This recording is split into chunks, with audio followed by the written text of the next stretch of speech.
tonight is Miles Edgeworth, or Ace Attorney Investigations Miles Edgeworth, I think is what it's officially called. New game. And again, that continue is just, I was testing it out, seeing if my controllers would work and whatnot. So yeah, here we go. Turnabout Visitor. I could have also played the Google Play version, but that one didn't run as smooth as this one, so we're playing this one. March 14th, whatever time, 1:16 a.m. To make sure that the defendant is found guilty. What other choice do I have? That's the job of a prosecutor, after all. Ooh, what's happening here? That may be true, but why? Why go this far? Ooh, who are these people? Sorry, maybe I wasn't clear enough, but a guilty verdict is all that matters to me. No matter what the cost. Wait, I mean, of course this isn't Edgeworth, but like, why in his office? Maybe to pin it on him, I don't know, but jeez. And who the fuck are you? I'm a prodigy among prosecutors. Always have been, always will be. Okay, Miles Edgeworth wannabe, I guess, this guy is. March 14th, 2:05 a.m. Prosecutors Building, 12th floor hallway. Jeez, okay, hold on.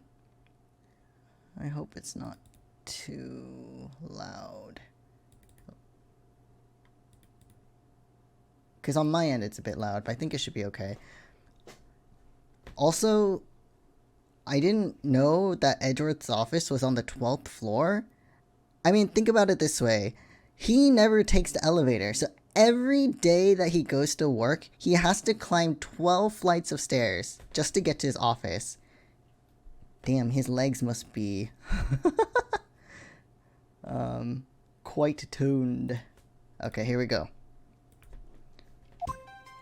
Oh, there's the boy! There he is! It's hard to believe that I've been away from my office for a whole month. A month? Okay.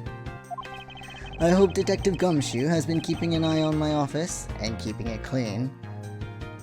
Making a police detective clean your office? Fucking Christ. Only Miles Edgeworth can pull that off and get away with it. Oh my god, it is so loud on my end. The door is unlocked. I love his little sprite, it's so cute. Detective Gumshoe? What's this smell? It's very familiar. Blood? Blood? Also, what is he doing at 2:05 in the morning? What the? Imagine you haven't been in your office for a whole month and the first thing you see is a dead body in your office. What's the meaning of this? Yeah, no shit, really, though. Freeze! Who? Oh, okay, this is... Oh, that's cool. I mean, not being at gunpoint, but... Oh, identify yourself. Who are you? Shut up. You've got some nerve committing murder in a prosecutor's office. Oh, things have escalated very quickly. We just started. Jesus Christ, okay. Is that a threat? Oops, I keep clicking at it, okay. Let me make one thing very clear. What? No one gets away with committing a murder in my office. No one. I mean, dude, shouldn't you not specify your office? No one should be getting away with committing murder at all, but I guess especially his office is what he means, maybe? I don't know, that's weird. Edgeworth, your priorities, man. Okay, just making sure I did everything I wanted to here. Yes. Okay. Who are you, sir? Slowly fades away. What the fuck? My name is Miles Edgeworth. This is so weird. Okay. And I work as a prosecutor in my local district. Little did I know that upon my return home after a month abroad, I would be thrust into a multitude of cases and some very frantic and busy days. Oh, well. March 14th, 2:56 a.m. High Prosecutor's Office, room 1202. I'm guessing 12th floor, room 2 or something like that. But Jesus, 2:50 in the morning, or it's pretty much 3 a.m. I like this music too. Alright, forensics. I finished photographing. What? I finished photographing the victim's body, sir. Very well. Please continue your investigation. Yeah. The little finger waggle. The full body.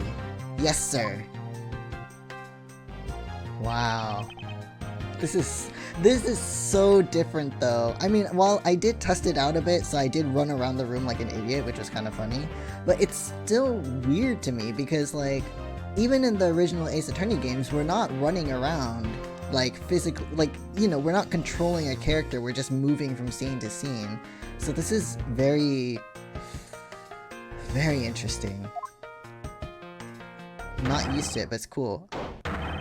Mr. Edgeworth, sir! Are you okay, sir? Oh my god, there we go, shoot. Keep it down, detective. This is a crime scene. Wow. Man, this would have been really cool if we had the HD, profiles as well, but I mean, they still look really good. And this is DS, so I'm not gonna be like, whoa, it has to be perfect. When I heard that a murder had taken place in your office, I ran up here straight away. Wait, what? Were you awake? This is Dick Gumshoe. He is a detective with the local precinct. And the one they assigned to handle this murder case for the time being. Oh, so interesting. You're looking a little pale, sir. Are you hurt? I am not going to be able to do a good Gumshoe voice, I'm so sorry. No, I'm perfectly fine. However, my office. Look at what they did to your office. It's totally trashed. That animation's so cute. Gumshoe's so mad.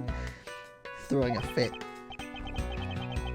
Like, okay, honestly though, this is his hard work. He worked really hard to clean this office, guys.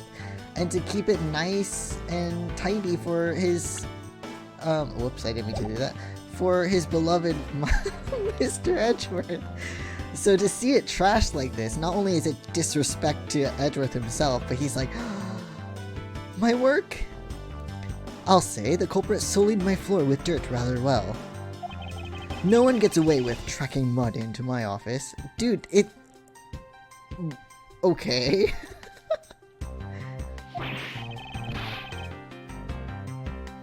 The fuck? Okay. Oh my god. This crime was committed in my office, so it is my responsibility to solve it. I mean, that's not necessarily how it works, but I can see why he would feel that way. Ho ho, that's just like you, Mr. Edgeworth.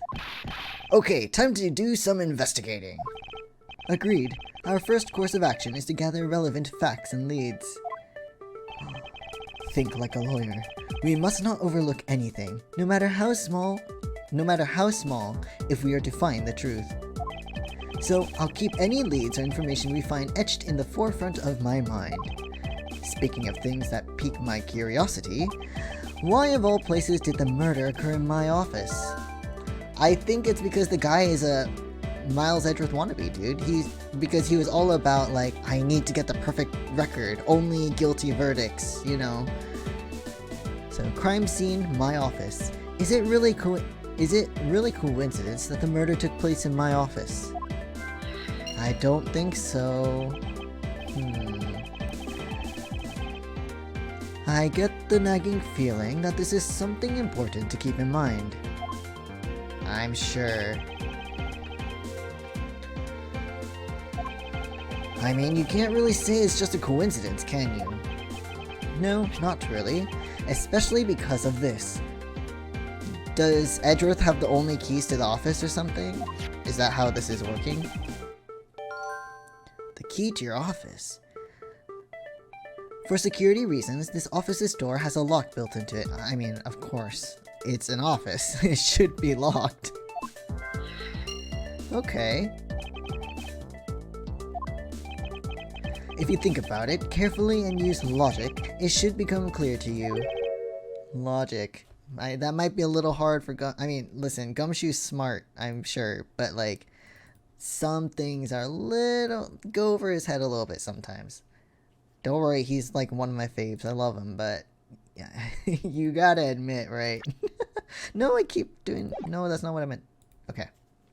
Logic? I like this expression, by the way. By finding the connection between two pieces of information and connecting them, new information is born. And that is the end result of using logic. Oh, look at that smug face. I missed it, dude. So how do you use it? First, I recall information through the logic button, and then connect them together. Oh, so you're aware that we'd be pressing buttons. Now to touch the logic button and recall the facts. What the fuck? Alright, here we go. So we need to connect these thoughts. So there's the crime scene and then the office key. And connect. I like that. So we got some new mechanics here compared to the original trilogy, which I guess makes sense because we are not in the position of a defense attorney anymore. We are in the position of a prosecutor, or prosecuting attorney, lawyer, whatever. So yeah, this will be a very interesting thing. For security reasons, all prosecutors' doors are outfitted with locks, as they should be. Which means it would have been hard for the murderer and the victim to get in here. Ergo, it's impossible to dismiss the location of this crime as mere coincidence. Yeah, I mean, unless they know how to pick a lock, but I don't know. See, he's smart. There must be a reason why someone infiltrated my room. What was the killer after? So the killer's goal, why did this happen in my office? What was the killer after?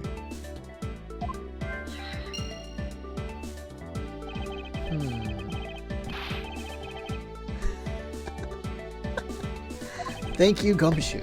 Yes, well, when you follow leads to their conclusion, only the truth remains. Ah, Edgeworth, you've really grown from the beginning of the trilogy to now. However, oh, I mean, because, like, you know, he's saying, like, only the truth matters, but back then it was like, no matter what, you are guilty.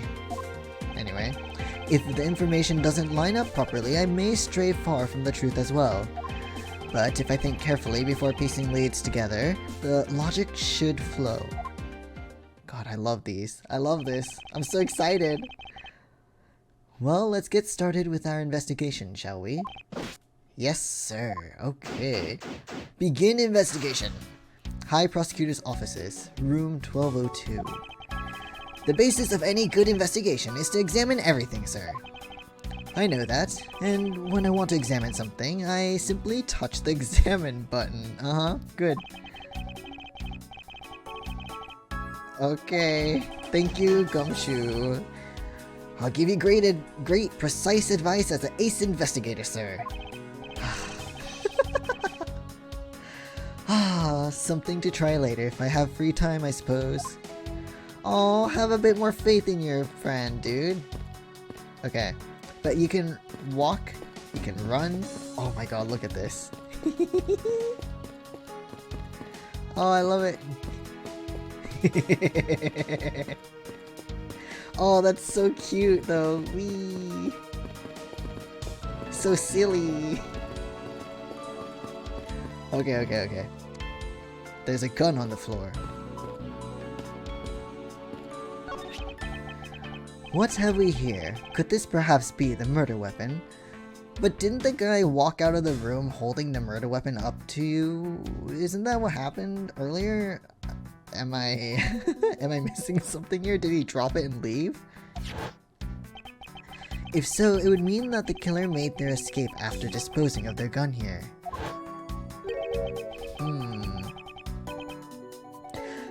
I think I've seen one of these before. Care to enlighten me as to where? Oh, I know! I was issued the exact same model, I think. Oh, Gumshoe, you precious. Oh no. Detective. I don't really like guns all that much. I mean, they're really dangerous. But now that I think about it, you do see this model around the precinct a lot, sir. Alright, so it kind of... If this is the model that you get at the precinct, then this kind of at least limits the source of the gun anyway, right? Okay, let me put that there. I don't use mine much except in emergencies, so that's why I didn't recognize it. Gumshoe? Good. Only use it if you really need it. I think that's a really good way to go about it. So it's the same type of revolver as the ones used by this precinct's detectives. So found at the crime scene, it's the same model as those used by precinct detectives. Okay. So we got the gun here. Oh no, your chessboard! Ouch, they even knocked over your chess set! Oh, the poor pieces. I had it all set up ready for when you got back. I figured we could play a few games. Oh, Gumshoe, he looks so sad, look at that! Oh, poor guy. I mean, not only that though, I'm really thinking about it. Isn't Edgeworth's set, like, made up of those red pieces surrounding that blue spiky haired piece, which I find really fucking funny? So does he even have a full set, or did he just commission, like, extra pieces or something? I had no idea you were interested in chess. I'm actually pretty good at checkers, so I thought I'd give it chess a try. Oh god, Gumshoe. I mean, you have to use your head a lot, so... In that case, I suppose I can set some time aside after we solve this case. Yes! You guys should play chess together. Oh, so rude though. Though I don't expect the games to tax my mental acuity much. Acuity? Acuity? I think it's acuity. Acuity. Ah, fuck, now it's the start of writing down the words I don't know.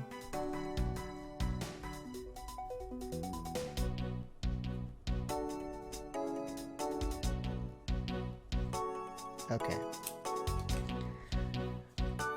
Oh, poor guy. Then teach him. So we got the chess. The dead body. They finished photographing the body, so it should be alright to examine this area. Who is this guy? I won't rest until I've inspected every suspicious looking nook and cranny. Oh god, okay. Wait, can I use... Let's see here. There's blood all over his lower abdominal area. It looks like the bullet passed clean through his stomach area, sir. Oh god, ouch. In other words, he was shot. Well, obviously there's a gun here, but... Yep, and until the autopsy's done, I don't think we'll know much more than that. Okay. Please have the body sent to the morgue once they're done processing the crime scene. Documents discovered in my office.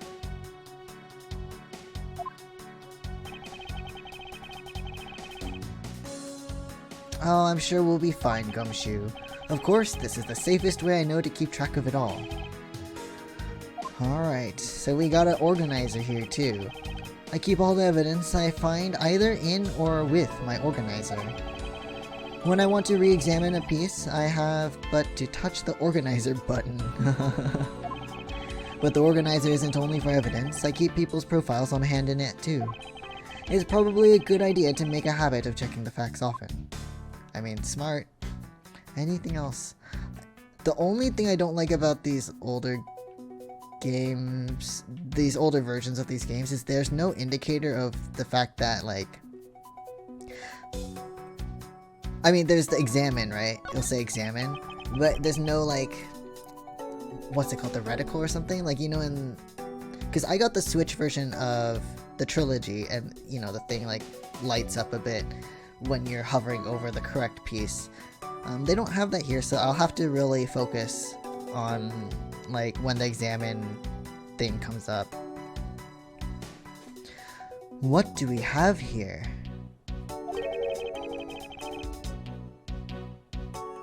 Hold on. Is the audio really okay? I hope so. I don't want the game to be too loud. Oh dear. I'm sure it'll be fine.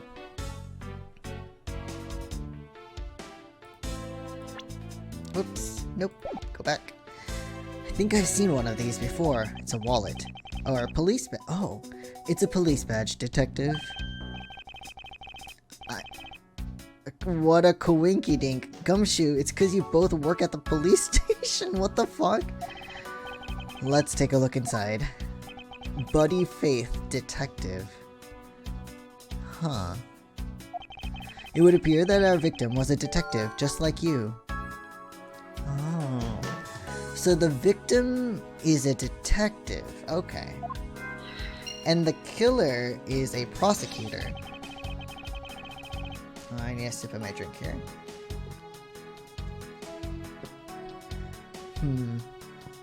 I seem to have gathered a few pieces of pertinent information. Now to calmly use some logic and figure out if any of them are connected to each other. Well, let's see what else we got here. Yeah. Now I have to go through organizing it too. They probably fell during the struggle between the victim and his killer. My files are a mess, pointing to a struggle between the victim and the killer. Alright! Oh, Gumshoe! I mean, this just rendered all the time and effort I put in pointless. I don't recall ever asking you to clean my room. Wait, but didn't Edgeworth just, like, before he walked in be like, Detective Gumshoe better have, you know, checked in on my room and kept it tidy or whatever. Didn't he say that? Or am I remembering wrong? I'm pretty sure he said that. Oh, just take care of it, but not like actually clean it, I guess.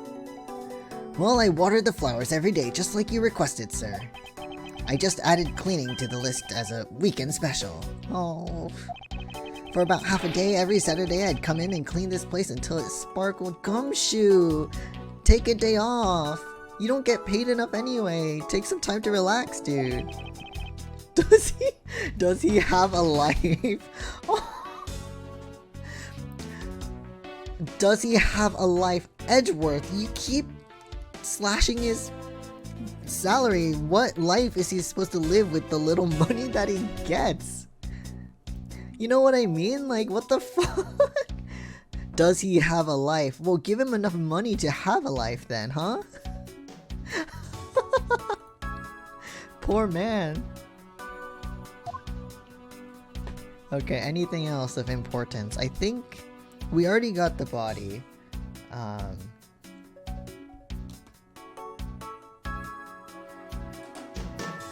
So we got that.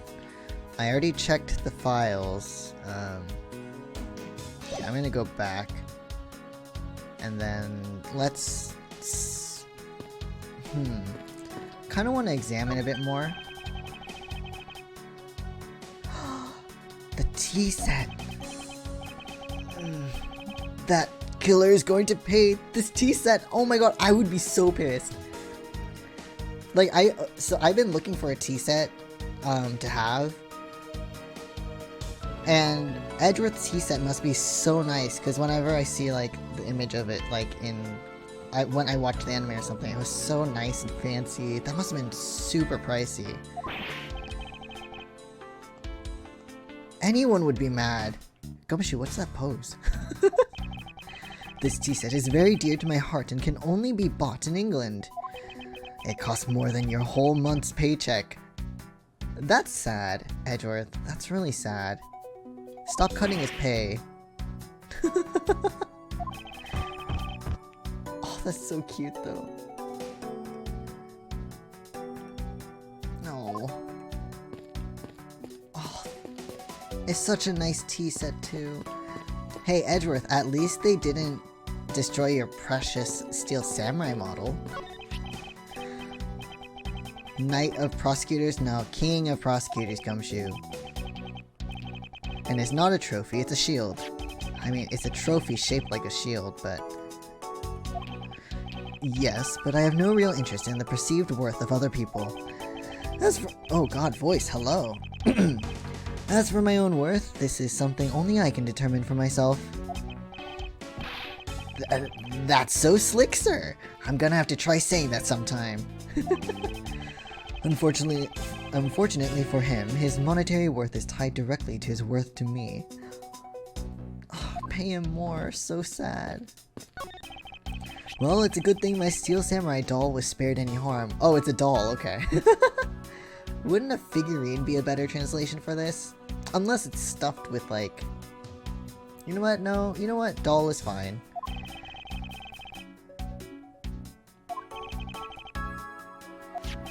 Well, I don't know much about it myself, but Edgeworth, you're a fucking liar. Edgeworth, you're a fucking liar. There's no way you don't know anything about it. It's your favorite show. Well, I don't know much about it myself, but the hero of the Steel Samurai, warrior of Neo-Old Tokyo, is the Steel Samurai, of course. And his goal is to defeat the evil magistrate. It's a show geared towards kids. However, its high production values and riveting plot draws in a number of adults as well. Like myself. Wait, no, I didn't say that. Spin-offs like Pink Princess, Warrior of Little Old Tokyo, and The Nickel Samurai. Along with the deluge of merchandise and even a new stage show gives it presence. You sure know a lot. Are you sure you're not some sort of rabid fanboy? Gumshoe, don't say that to him. He's gonna dock your pay again. Slash it.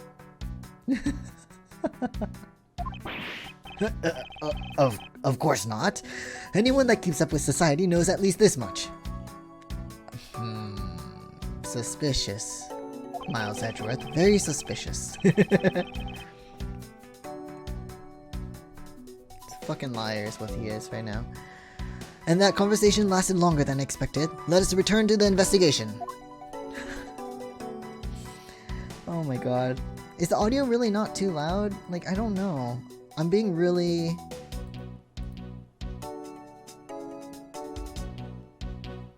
I'm just unsure.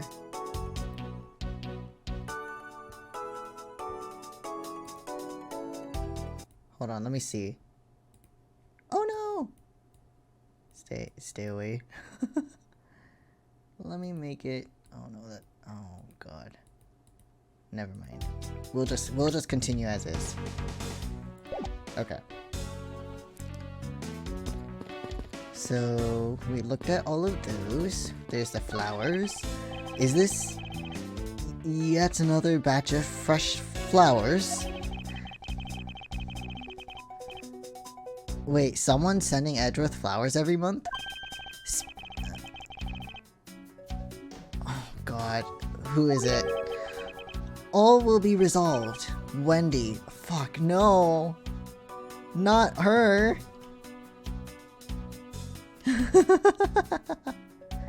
Oh, Miss Irony. How painful are thy thorns. Stalking? That's enough, detective. You need not remind me further. Poor Edgeworth. Fucking Christ. Wendy Oldback, take a hint. Go away. Poor man.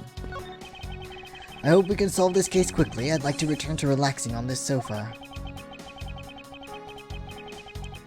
I actually meant to talk to the forensics dude, but... Detective Gumshoe, you know I can't allow that. Until this case is solved, neither of us has time to spare, let alone rest. You're right, sir. I'm gonna work hard and be a real trooper to the end. Alright. Even once this case is over, I don't think he can afford to take any time off. Well, that's your fault.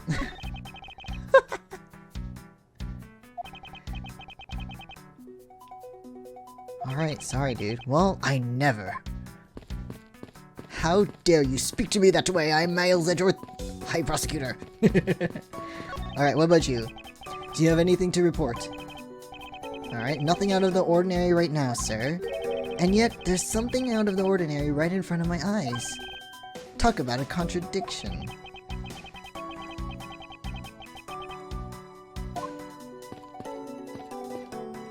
I mean, can I look at the desk? It's been a while since I've sat at this desk. Oh, how I've missed you. Really?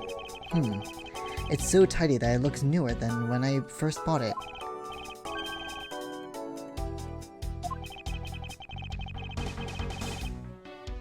Wait, so you cleaned it? No, Gumshoe, you're... And you did such a good job protecting it that a murder occurred in it. Edgeworth, it's 3 in the morning. Give him some fucking slack. You're... Oh my god. I love you, but come on. And Edgeworth's the one that's like, does this guy have a life? And I'm like, dude, what? That's harsh, sir. No. I have to admit the desk has never looked better, so I guess I can't dock his pay. Stop talking. Oh my god, this poor man is just... Oh my god. Okay, so I guess I can do some... Oh, no, I didn't mean to do that. No, not right now. Actually, you know what? No, let's talk to him.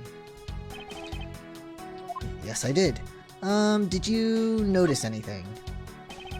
Is there anything you noticed that you'd like to share, Detective Gumshoe? Alright. The investigation's just gotten started, so I guess there's not much else to say. So, were you the one that found the body, Mr. Edgeworth? Yep.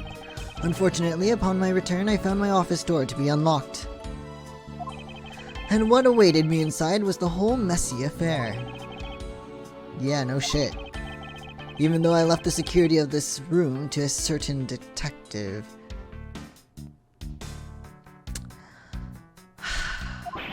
Oh, poor guy. I want to give him a hug. You know, Mr. Dick Gumshoe looks like he would give excellent hugs. Just saying. Excuse me. What happened? I like choked on spit. Oh, internet, why are you being like this?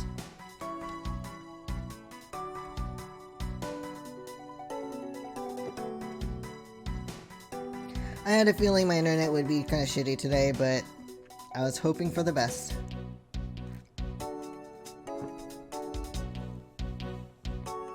It doesn't look too bad right now, but hopefully on everyone else's side it's not horrible. I'm so sorry about this, guys.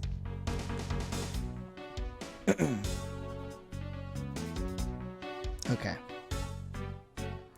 I assume you understand how to conduct investigations, Detective Gumshoe. I mean, there's no way Gumshoe got the rank of detective without doing some good work, dude. Like, give him some more credit, huh? Yes, we know. Oh, so good.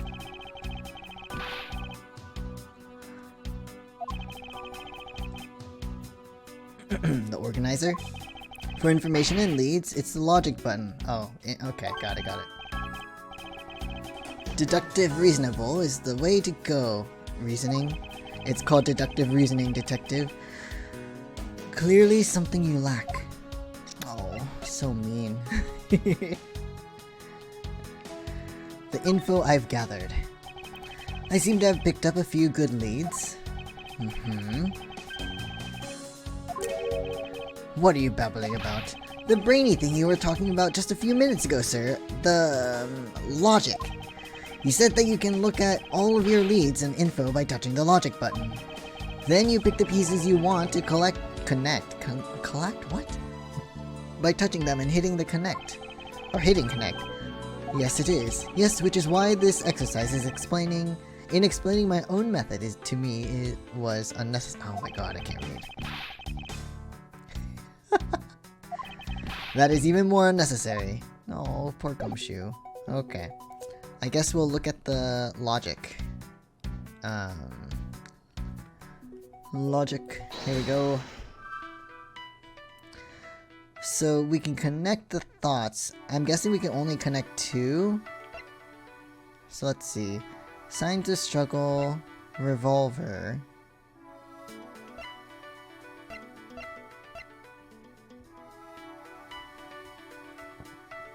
I'm not really sure what would connect though. Maybe the killer's goal and the victim was a detective. Because my thought process is the killer we've established, not the characters in the game, but we've, as the player and viewer, have established that the killer is a prosecutor. And he was talking about, kind of like the old Miles Edgeworth, about how he only wants guilty verdicts. It has to be perfect, right? So I'm thinking it might be something related to that, and so it might be relating to the killer's goal. And this detective had information and was gonna do something that would make it so the defendant was innocent, not guilty. Or not guilty, I guess. So let's see if this works out.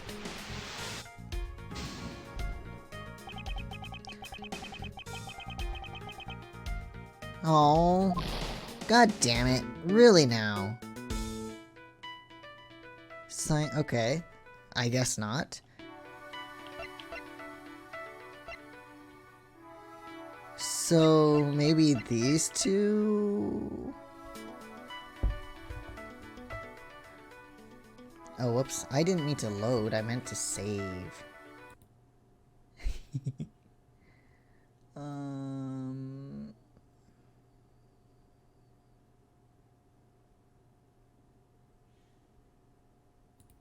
Okay. So maybe we need to do... Or maybe we didn't get enough info? But I feel like I checked everything.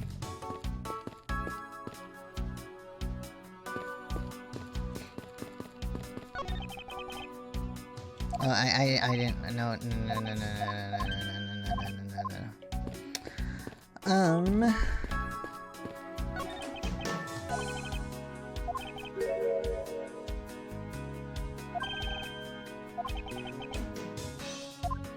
Something out of the ordinary.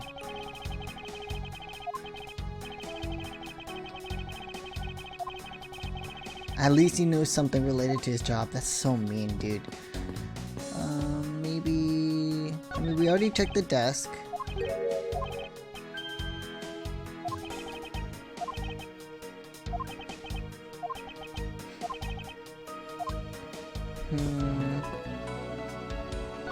Wait, let me...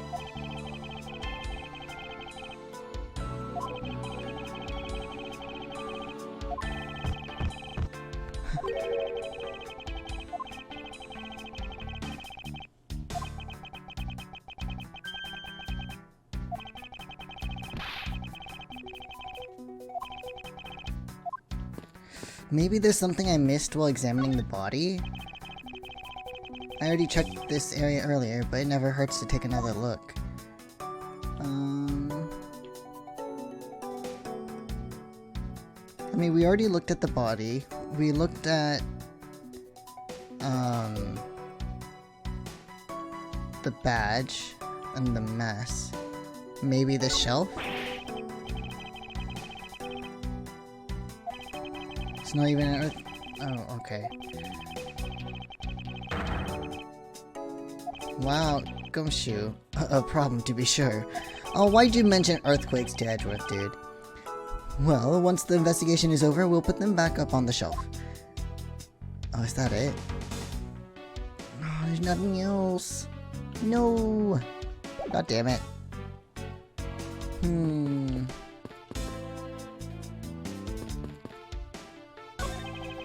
Oh, this is just the desk again. Hold on. No. I'm done. No. Let's look through our organizer, I guess. So we got our Prosecutor's badge. One of my possessions. Proof of my profession, however I prefer to keep it in my pocket. Crime scene. Bullet went clean through the victim's abdomen. The body was found at around 2:05 a.m.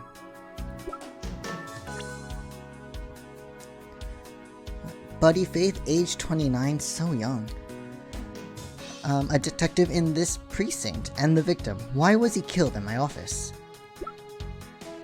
Dick Gumshoe, 32, also young. Homicide detective at the local precinct, in charge of the initial investigation. Okay,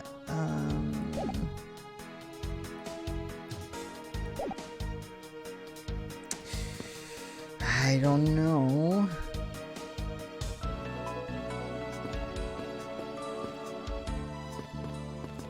Maybe I have to present something to Gumshoe. I did call Gumshoe. Maybe I can present... Oh, I can't present, like... Okay. So I'm not allowed to present... profiles. Got it.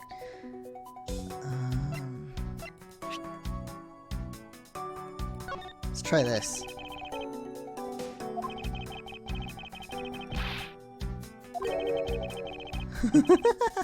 Is that the only talent you have? Oh, wait. Oh, so mean. What about the Prosecutor's badge? Your Prosecutor's badge is really tiny compared to my police badge. Oh, but, it's really cool, sir. Much, much cooler than my badge could ever be. I mean, your badge is just like an ID, right?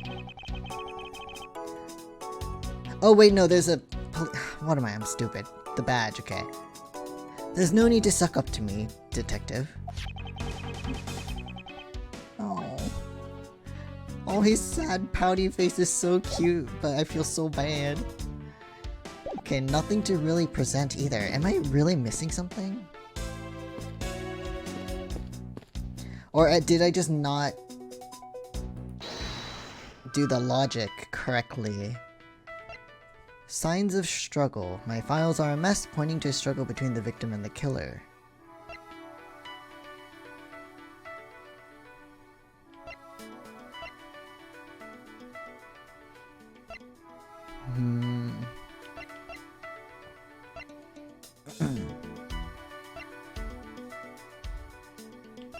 Maybe the killer's goal and then signs of a struggle? Found at the crime scene, it's the same model as those used by precinct detectives. Or maybe we can connect these two and then we can come to the conclusion that the revolver belongs to the victim, maybe? Sorry, just saving. Just in case. Victim was a detective, and then there's a revolver. So let's try that. Okay, first success. The revolver, the standard model used by detectives. Could it have belonged to our recently departed? I mean, that's a very logical conclusion to come to. Hold on.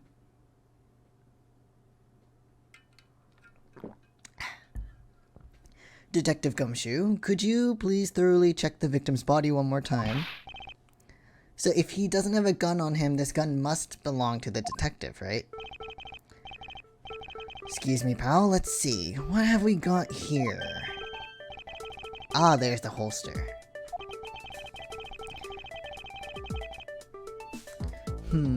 So it appears that our killer somehow managed to take the victim's gun from him. Maybe during the struggle, because it looks like... I mean, there wouldn't be a struggle if the killer didn't, like, run up to him and grab him, right? Victim's revolver data jotted down in my organizer.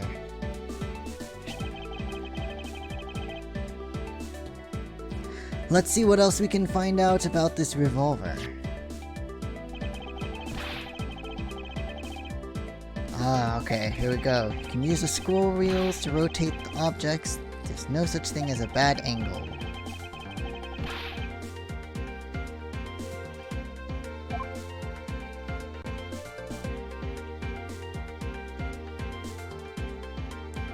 Okay, let's see.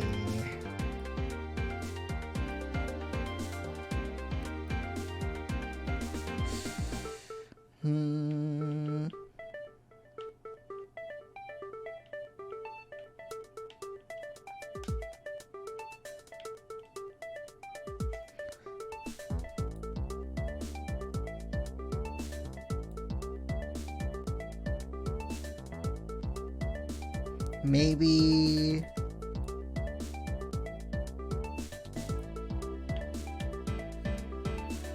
Well, let's just see. So one shell was fired. One round was fired. Well, I mean, one shot is enough, isn't it? We have no proof for now, but that is a distinct possibility.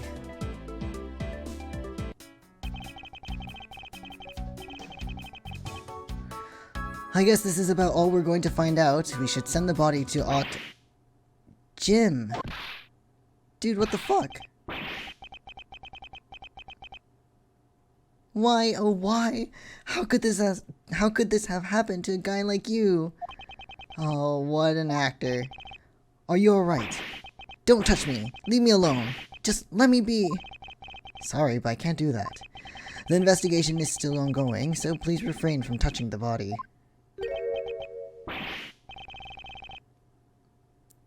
This guy, he's, oh god, look at him. Jim looks like he's just turned in for the night. I mean, bloody, but yeah.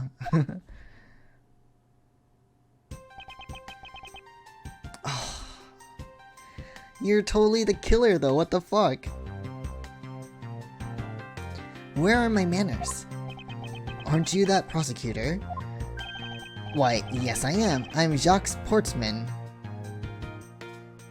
Okay. Jim here was my partner in crime busting. Alright. I'm Miles Edgeworth, and like you, I am also a prosecutor. Detective Dick Gumshoe, sir. So you're Miles Edgeworth. I guess this is your office. Yes, that is correct.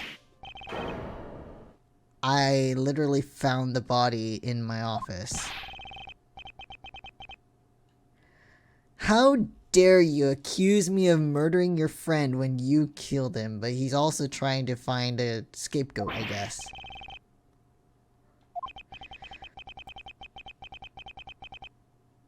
I know.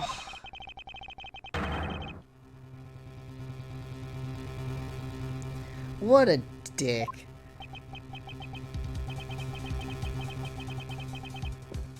I was away abroad for a whole month.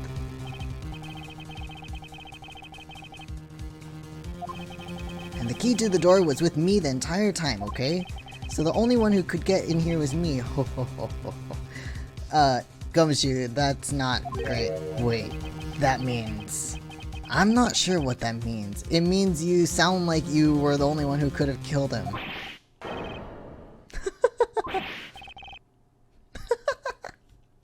This is so stupid. Everyone calm down. I don't like your face, dude. He's totally the killer, too. Mr. Portsman, correct? If you are a real prosecutor, you should know to stay collected. The investigation has only just begun. Isn't it too early to be drawing conclusions? Well, he wants to draw conclusions so that way he doesn't get incriminated for... you know, for murder. Okay, I'm gonna put the volume down a little bit.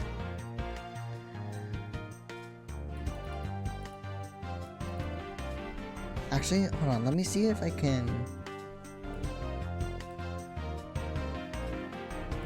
Because honest, I don't know if it'll be too quiet if I do this. Why does it do that? I don't want you to open there.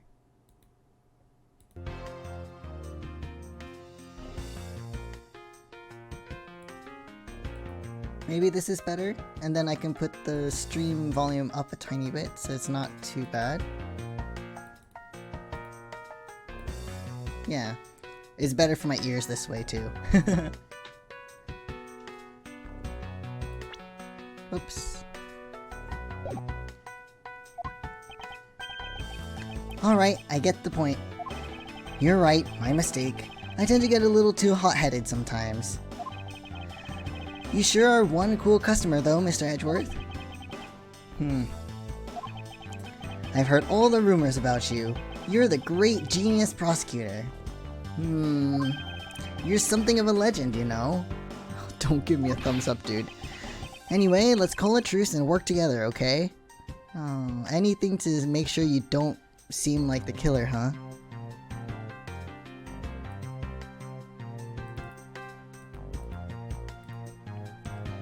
I'll have to look back on the footage later and then adjust the audio then, I think. Just to make sure. I'm just being a little paranoid about it right now. Now how about a handshake to seal the deal?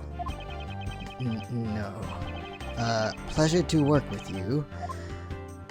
You guys are conducting your investigation, right? Sorry for barging in like that. Carry on then. It's your room after all. Thank you, I intend to. I just want a little more time to say goodbye to Jim, the guy that I killed. Wait, no.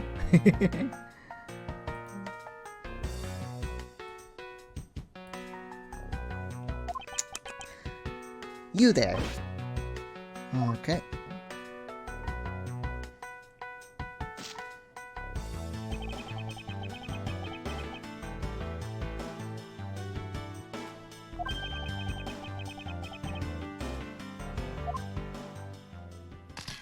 What the fuck? Excuse me? You Why would you want that photographed? I should probably give them some space. What the actual fuck? Hey Gumshoe, are you seeing this? Oh, never mind. Wow, okay.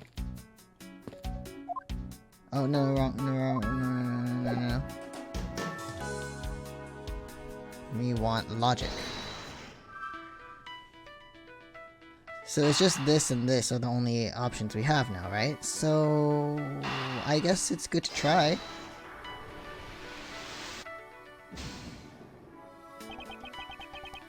Nope.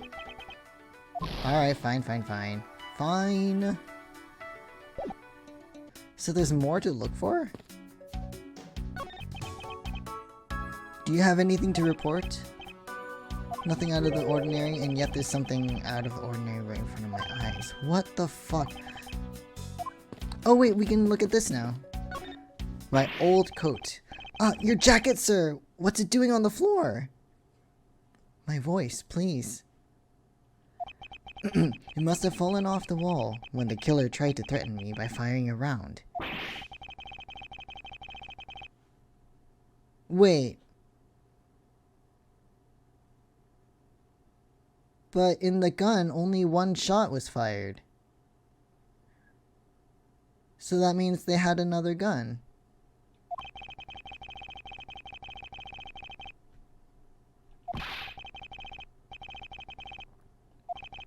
It's not worth getting worked up over, Detective. Not when there's something more here. There's something behind the thing. I take it you haven't noticed it yet, Detective. There is a giant contradiction right here in front of us. So there are 2 gunshots, but only 1 bullet missing. Which means there has to have been 2 guns. I think. Really? Did I say contradiction? He must be rubbing off on me. I'm starting to sound like him. I wonder who him is. Who could it be? But I have my own methods, and I will conduct this investigation my way. When the scene before me contradicts a piece of evidence or seems off, that's when my deductive skills come into play. First, I have to find the spot that holds the contradiction. This is it? I didn't even press it. This bullet hole is where the contradiction lies. When I spot something that's off, I should touch the deduce button with conviction. And when I have found sufficient proof to prove the contradiction, I present it. This is how I do things. Ew. I don't like that, no. I don't know.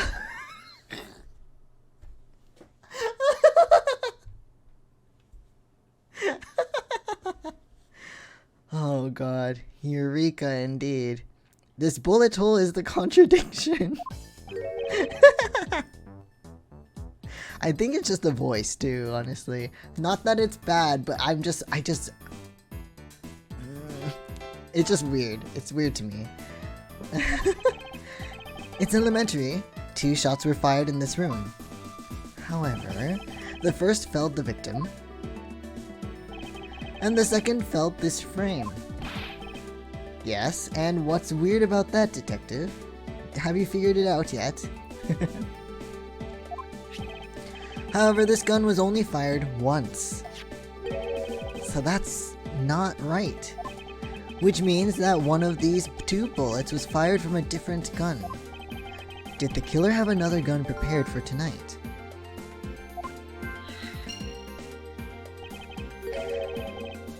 Huh, yes.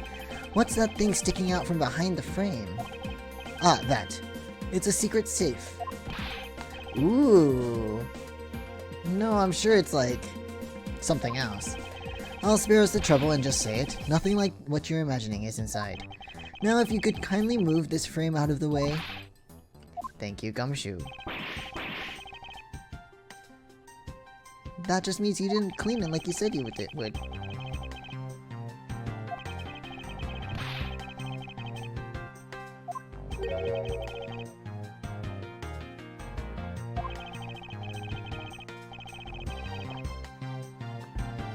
Oh, way to spill the secrets, Edgeworth. I think that's the point. Well, only prosecutors are supposed to have knowledge of their existence. I actually like that face. Right now, nothing. We only use them to store especially important evidence when a trial is in session.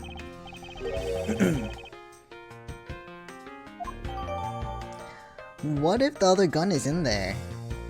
I read Secret Safe as Secret Santa, and I don't know why. Secret Santa. I won't rest until I've inspected every suspicious-looking nook and cranny. It looks like kind of dark around the keypad, which is weird. Now this is odd. Yes, I did. This keypad. Don't you find it to be a bit too clean? I think someone was trying to wipe their fingerprints away. You there, the forensic scientist. Yes, sir. Could you please dust this area for fingerprints? Let me guess there won't be any because they cleaned it off. I couldn't find, let alone lift a single print. Looks like it was wiped down well. Exactly, knew it. All the fingerprints on this have been wiped clean off. I had a feeling. Lame. Okay. As I thought. It appears that logic is the only way around this setback. Time to rationally and calmly connect the dots with the information we have. Okay, so...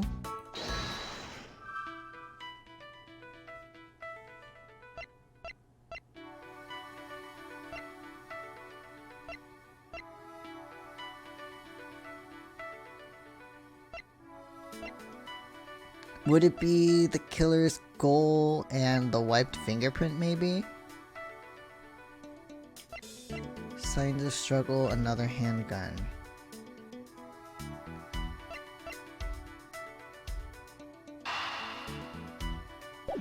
Hold on. I'm gonna try that.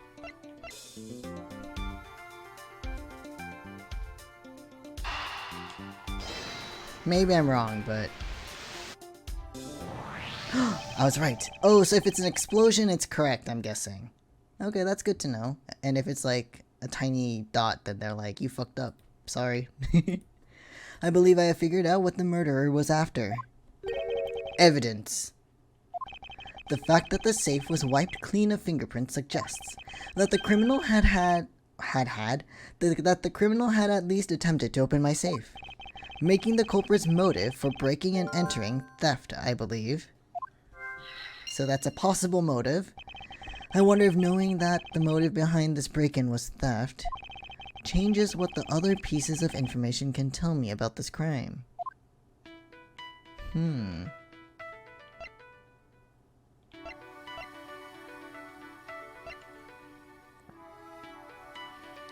Signs of struggle, my files are a mess. Struggle, theft. I don't really know how these connect with each other though.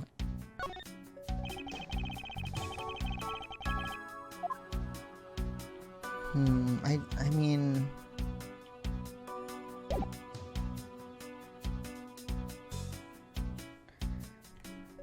Let's see.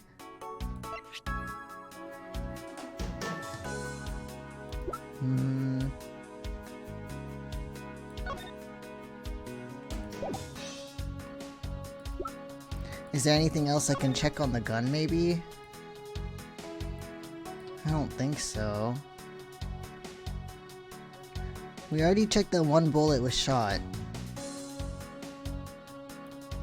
Can we maybe check for fingerprints or something? No? Because I mean, the killer used it, right? So his fingerprint should be on here as well, unless he wiped that clean as well. I don't know.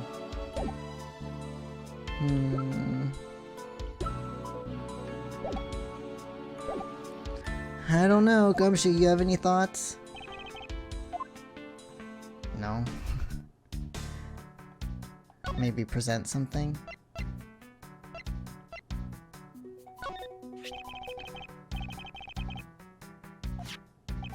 A tool used to protect lives, yet one that can also take lives away.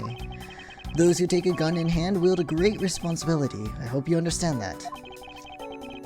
I think Gumshoe is probably the most responsible with this gun right now, except when he shows it to Pearls, which is stupid. Don't do that, don't show it to children. Okay, that's not responsible though. You were doing so well until that last bit. Exactly, Gumshoe, please. What about the safe then?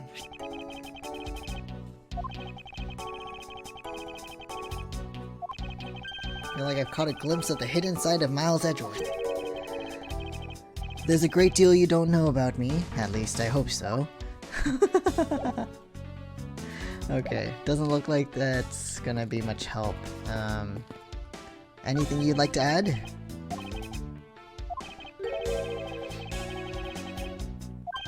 What the fuck am I missing here?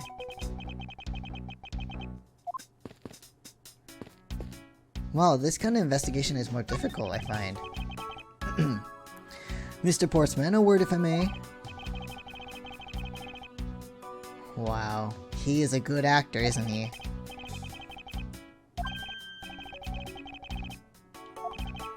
No, that's alright. I feel like I'm interrupting their conversation. How many pictures are you going to take? How is it coming along? I'll leave the man to his art. What? No! Ridiculous.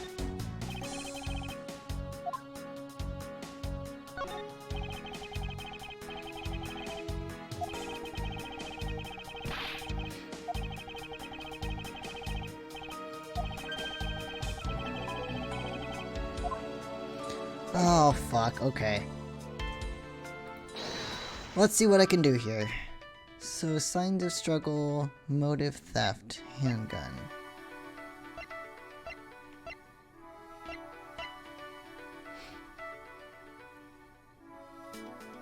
I'm having a bit of trouble here.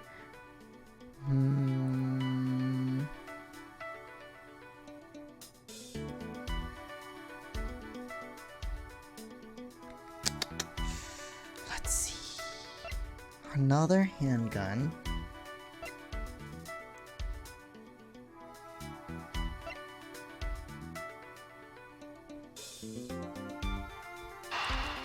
Maybe this?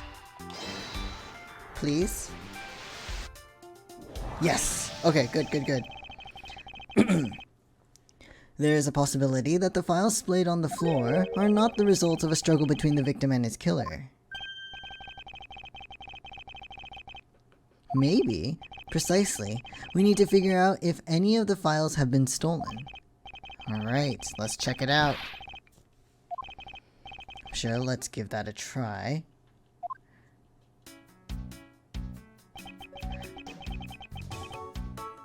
Alright, dude.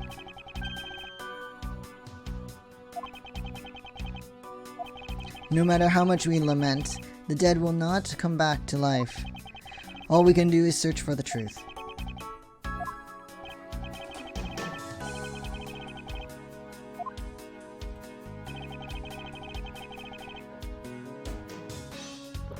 Okay. No, don't let him help. He's gonna take the one that he needs. He'll like secretly put it in his pants or something, I don't know. So this file goes here, and that book goes here. Should know a lot about where things go, despite it being Mr. Edgeworth's office. Because I'm the one who keeps it tidy, pal. Alright. Oh, that's such a weird... Why are the handprints backwards like that? It would appear that the murder was definitely committed here. And on the floor... What?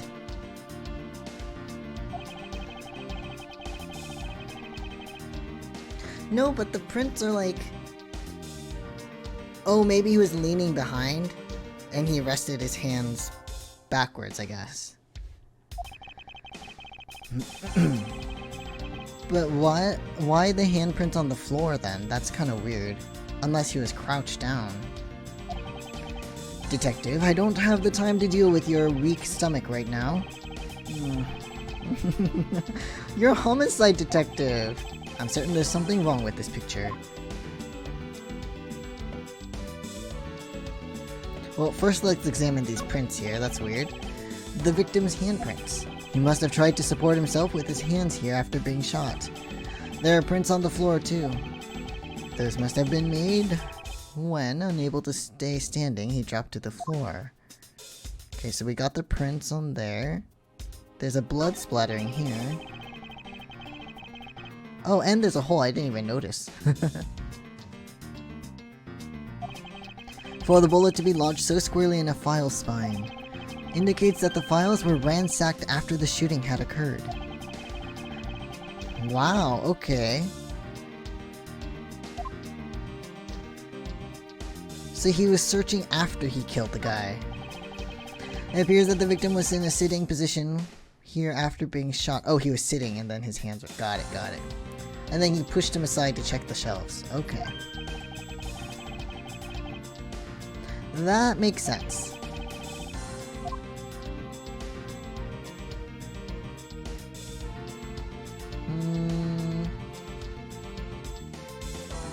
I guess we can look at the files themselves.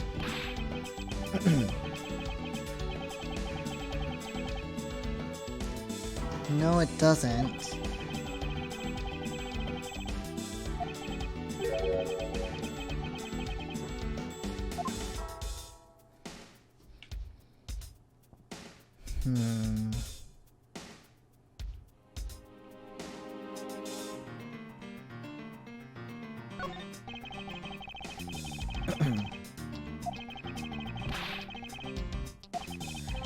In a sense, I suppose. Okay.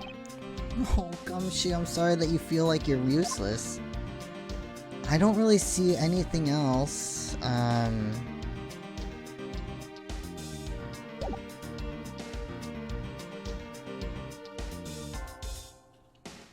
Wait, hold on. No, I didn't mean to do that.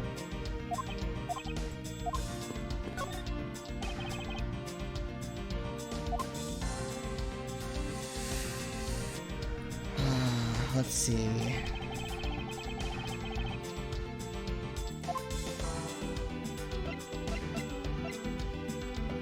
Oh wait, oh I have to, oh okay. So maybe deduce...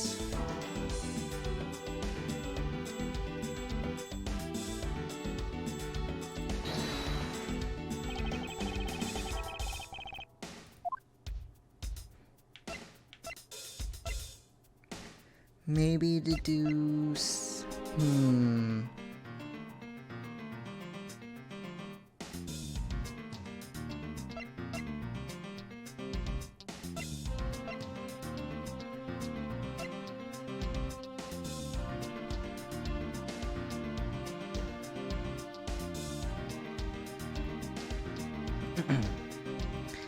If he was shot, why would the bullet hole be so low? That's confusing me as well. Maybe I can try that? Victim's revolver?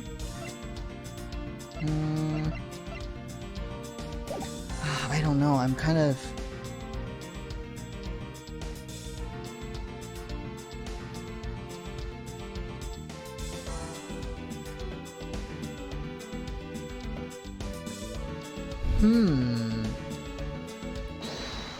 Hold on, let me just see what I got here. Another. Okay, no, okay.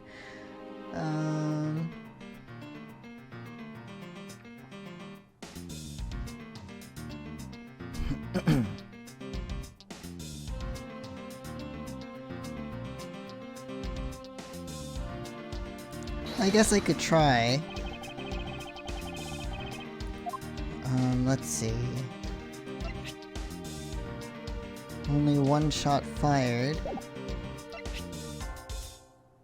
Prints were wiped clean. And then... If he was... Maybe I could try this. Because if he... Bullet went clean through the abdomen. So if he was standing, it should have... I don't think it would have hit here. Hold on, let me just... I'm gonna give it a try. Enough of the Eureka.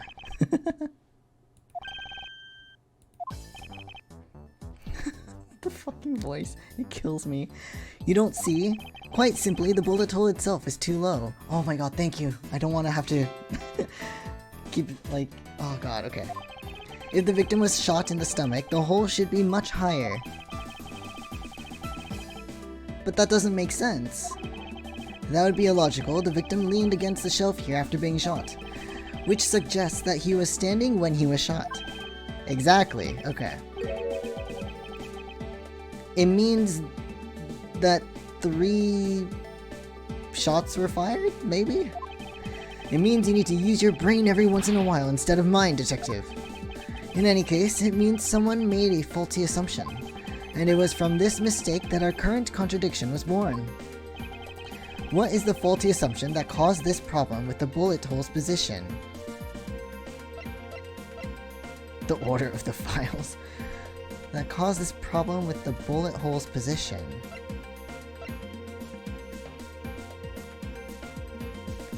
The position of the body, the position of the handprints.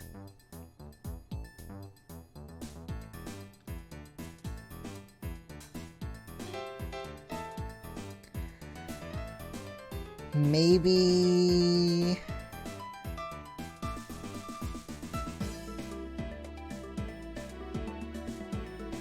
the handprints? Because the position of the body, it could just...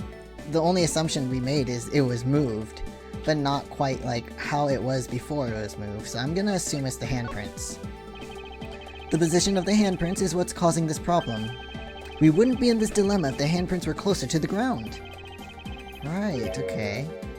Yes, that... okay.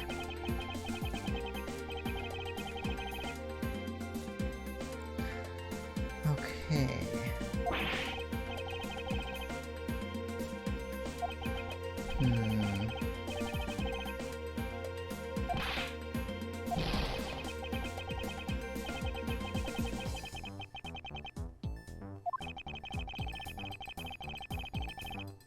Oh, I was wrong. God damn it. I guess...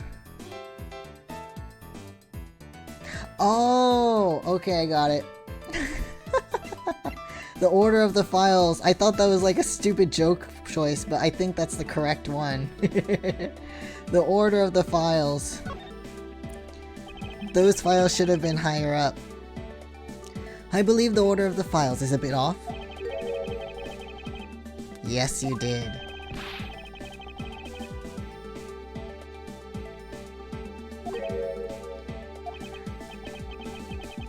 The files were shot begin with the number 0, then they should be higher up, right? You put them there, dude! Actually, the way they are organized now is the correct order. They are exactly as I see them in my mind's eye.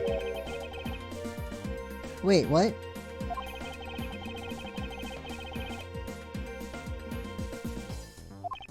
But from this we know that the files were not in this order when the crime occurred.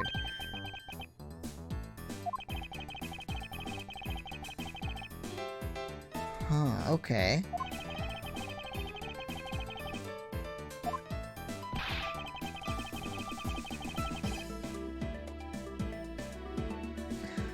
Oh, never dismiss a choice, I guess.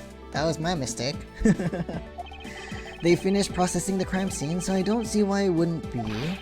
So we can move the body, okay. Oh god, I wouldn't want to touch the body. Okay, there we go. The killer went through my files first before shooting Mr. Faith. Oh, so we had assumed that the victim was shot first and then they looked through the files, when in actuality they were looking through the files and then the victim was shot later. Maybe the scenario was like, what is it? Was that prosecutor guy, whatever his name was, I already forgot. Portsman or something? I don't remember. He was looking through the files. What was the name again? Faith? Whatever? He found him. They had a discussion. He was like, this isn't right. And he's like, I'll do anything to get my guilty verdict, and then kill him. Maybe that's what happened.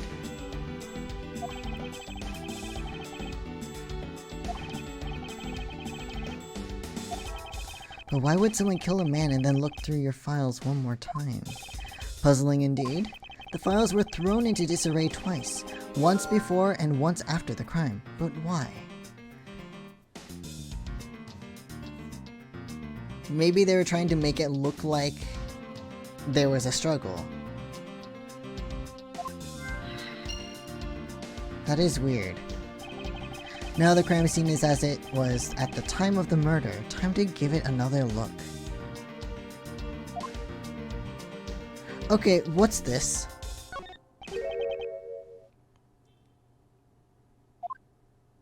Numbers? Is that Gumshoe's name? Like upside down? Why does it say Gumshoe on there in blood? No, I think I wonder, maybe he stole Gumshoe's keys, and because he knows Gumshoe's the only one that had Edgeworth's keys, he wrote Gumshoe's name in blood to incriminate him, because Gumshoe obviously didn't do it. Yes, indicative of criminal activity indeed. No, wait, there's gotta be some mistake. Mr. Edgeworth, sir, help me, say something, sir. It appears that one of my files was stolen. Poor Gumshoe. Is this what the killer was really after? Why was Gumshoe written on there, though? Other than to, like, incriminate Gumshoe.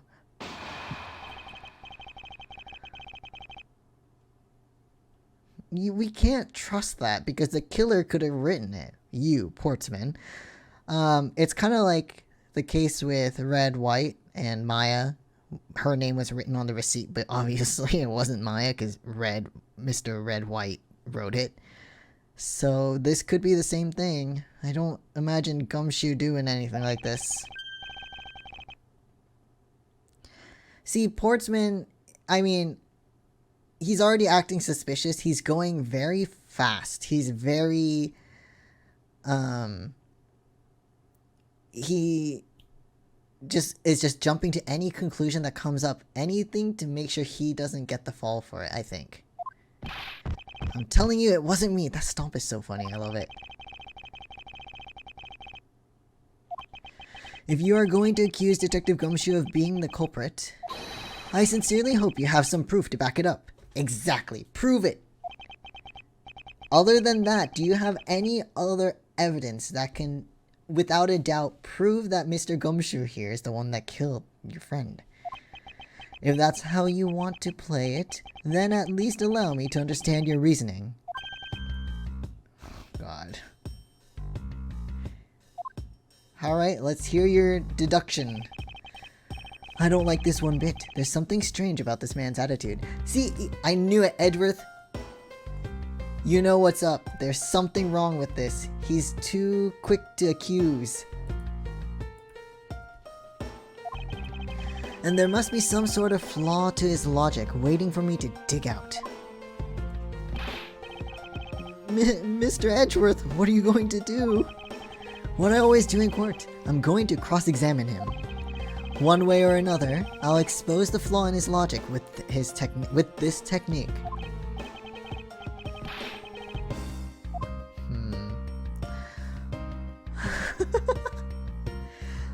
We've been mean... Miles Edgeworth, you've been mean to Gumshoe enough today, I think. Might as well. Alright, first I listen to the witness's testimony. If I find a flaw in the testimony, something that contradicts the evidence, I open the organizer and present the piece of contradictory evidence, so pretty much like the previous games, got it?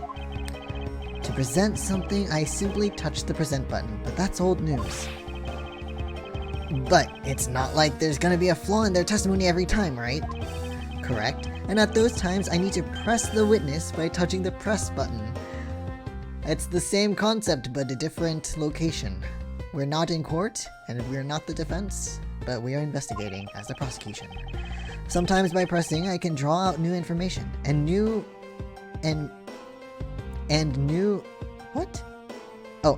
or modified testimony. Got it, okay.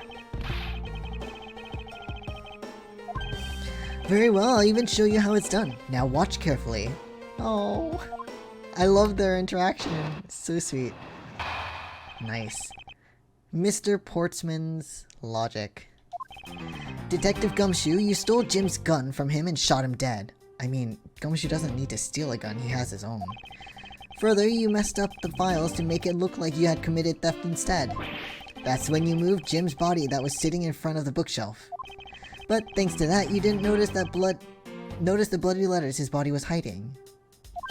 And it will be by his final words that you will be brought to justice. Sleepy, thank you for the raid, much appreciated. Welcome. How is it going? What's this say? Okay. How is it going though, Sleepy? Hope you're doing well. And everyone else, I hope you're doing great.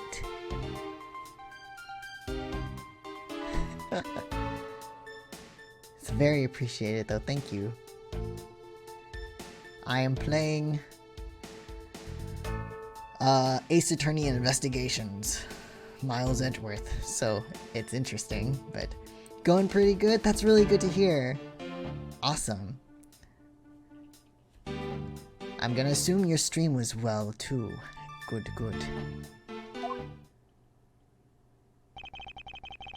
You intend to argue that the victim's dying message points to his killer.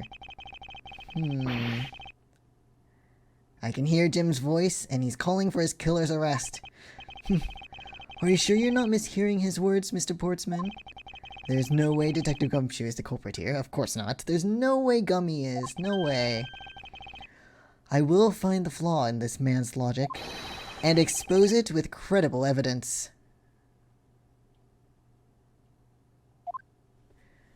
It was had fun and just overall fun. That is always good to hear. Always good to hear. It's no fun if it's no fun. That was stupid. But yeah, I'm glad you had a good time.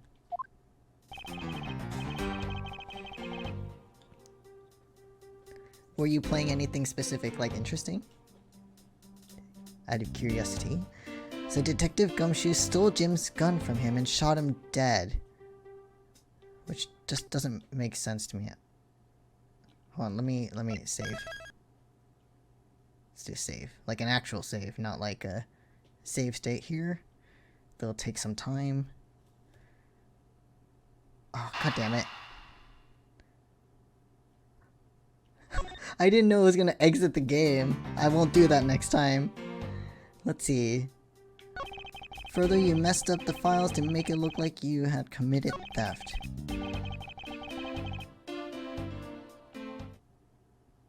Oh, I have to... I don't have a mic. There we go. God, people playing with this with the DS had to use the mic? Played Video Horror Society and Overwatch. Nice. I don't know what that is though, Video Horror Society. I'm gonna look it up. Give me a sec. God damn it. Hold on. Hold on. Video Horror Society. What are you? 4v1 asymmetric. Blah blah blah blah blah.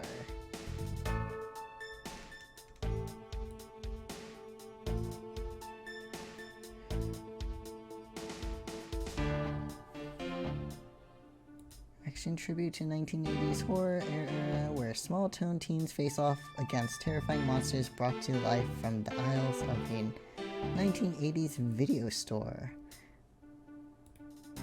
It's like a Dead by Daylight inspired game and I really enjoy it. And it's free. Oh, that's always a bonus. It's always nice to have a free game. But that's cool. I've never played Dead by Daylight, but I think I know the general concept of it. Hold on, let me see.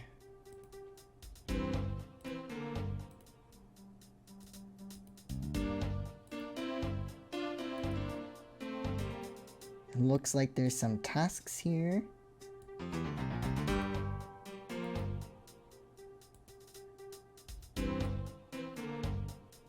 Okay.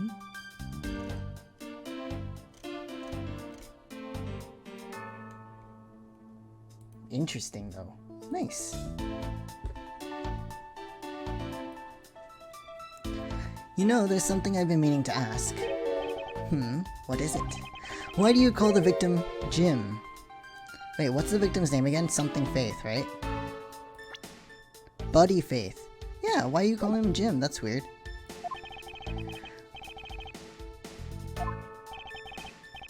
Jim is the perfect name for my companion, Jacques and Jim. Did you have his permission to call him Jim, or are you just doing that and being an asshole about it? Well, Jacques and Buddy just sounds off somehow. Well, Portsman, you're an asshole. Fuck off.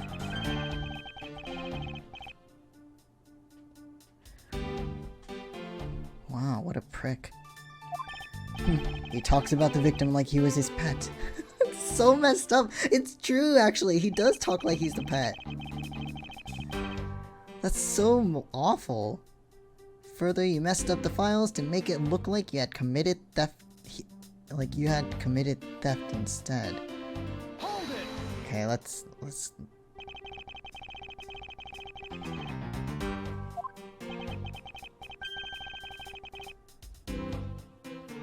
What the fuck? Okay.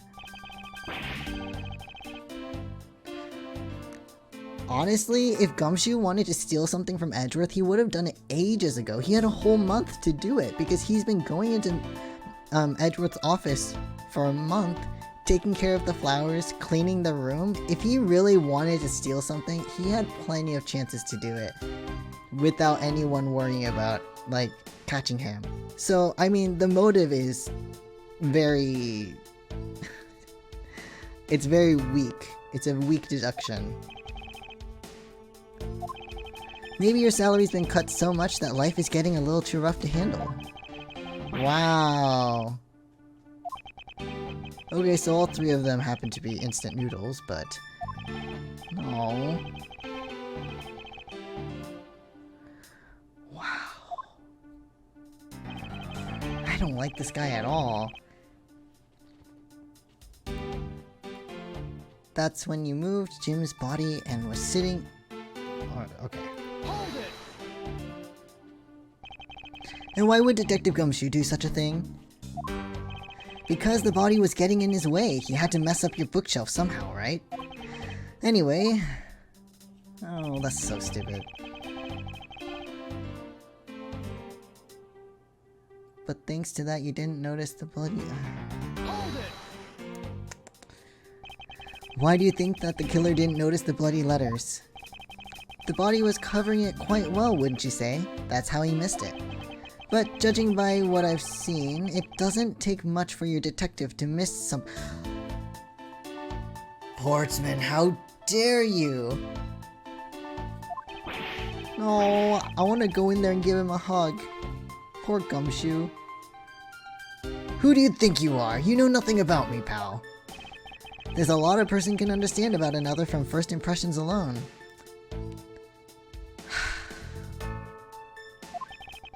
I can't say I disagree with him on that point. No, Miles! Edward, no! Why don't you say something, sir? Not you, too, Mr. Edgeworth. Aww. Despite his lack of attention to detail, I don't believe the detective to be the culprit. Of course not. Nobody could have overlooked the bloody letters, and I can prove it with evidence.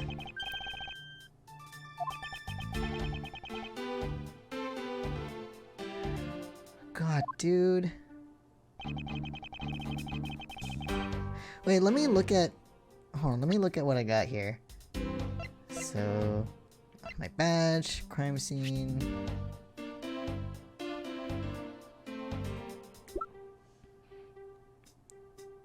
issued to the victim and believed to be the murder weapon. Only shot... one shot fired.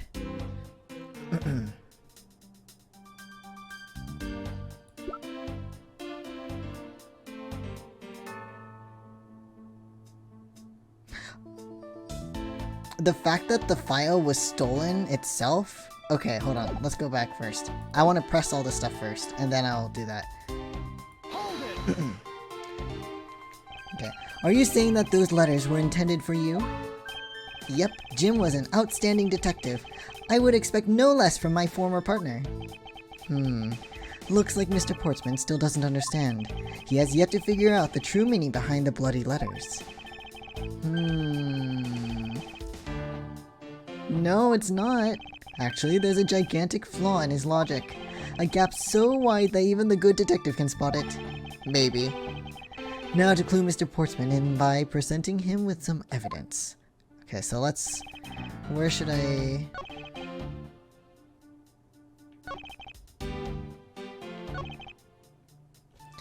I think I should present it here. Some of the files that were written upon in blood was stolen by the culprit. See, here's the thing. It doesn't make sense that Gumshoe wouldn't have noticed, because if... excuse me. If Gumshoe was the one that stole it, he would have noticed his name right away. It's right there. Right? He would have written it before he moved the body, but he could only get to these files if the body wasn't covering it at first. I think it has to be this, right?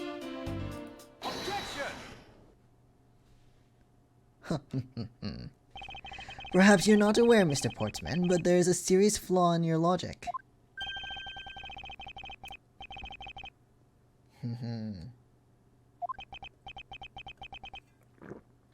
I can't help but find it odd. Excuse me. Odd that a fellow prosecutor would be brought down by the power of his own office. No, your logic is flawed, dude. If you have the time to laugh, then you have the time to take another closer look at this. Do you still not see? If not, may I direct your attention to the missing file? This song is like a... Is it like a remix? It is!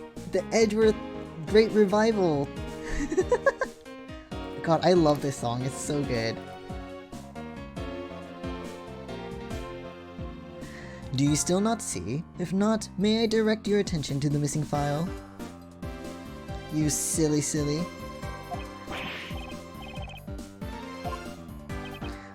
What's impossible, Mr. Portsman? Nothing. Oh, you are sweating bullets. The files on that shelf are all about a certain case. When the killer went to take the file after murdering your partner, I highly doubt they could have missed the bloody letters written on the spines.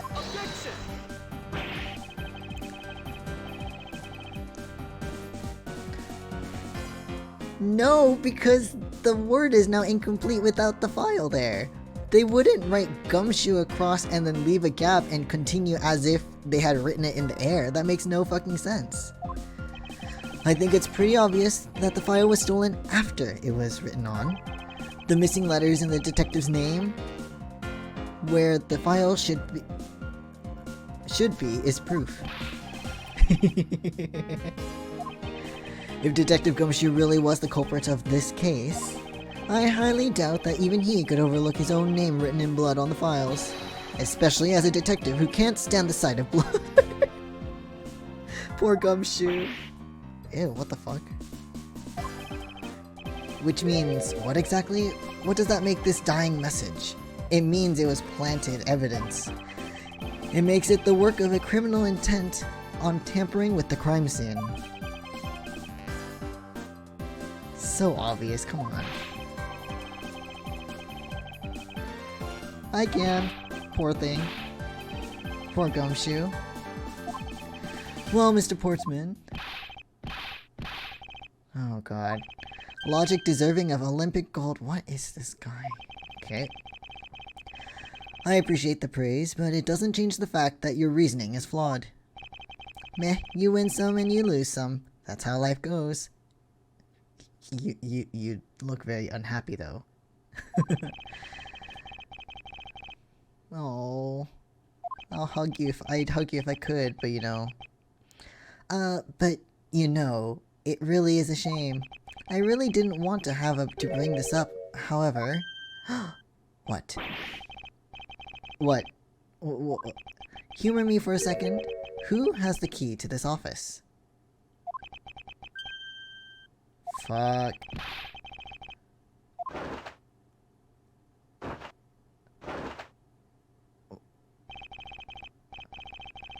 Was that necessary?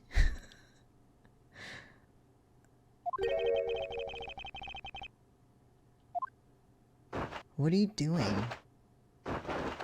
What are you doing?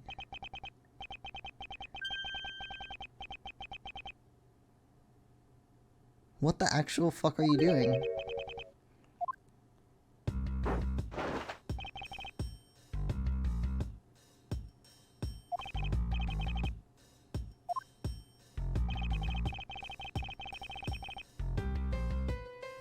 Young lady. A lady. Material witness.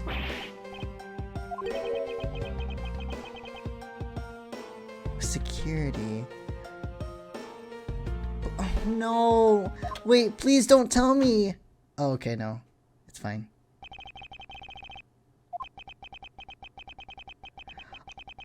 Oh, Maggie's security now. Oh no. Gumshoe. Detective Gumshoe, sir. Oh. Miss Bird is a security guard on watch tonight.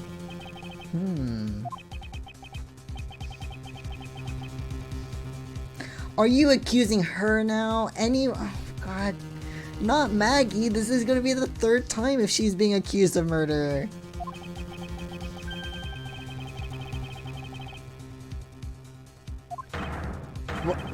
What?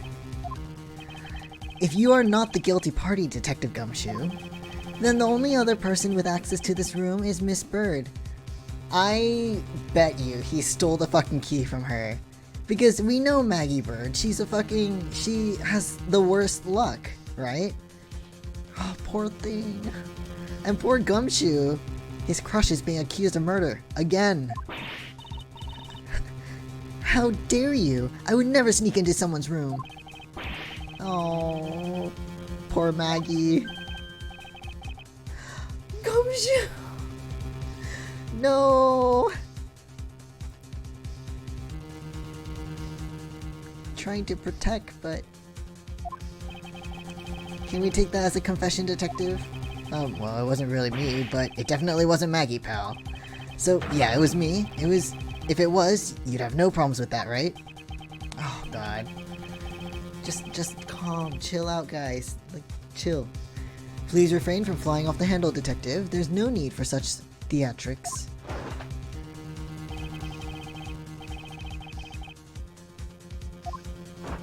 Stop, dude. Why is that necessary? He's doing...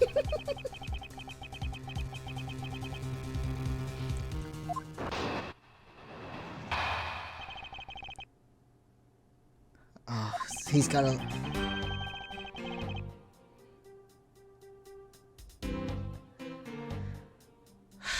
I liked him better without his jacket on, because he keeps... Okay. It's pretty obvious that Miss Bird snuck into your room using the master key. I mean, if Detective Gumshoe isn't the one who opened the door, then that leaves only Miss Bird as our prime suspect. On top of which, she knows our good detective, doesn't she? Making it all the more probable that she was the one who faked the dying message. No, but Maggie wouldn't do that to Gumshoe, even if she was, which is obviously not, the one to do it.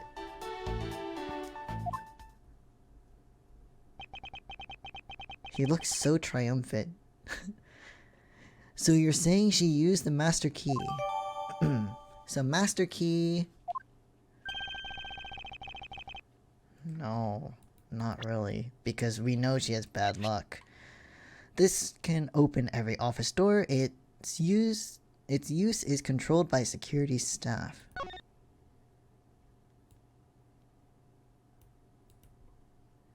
Let's give it a look-see here.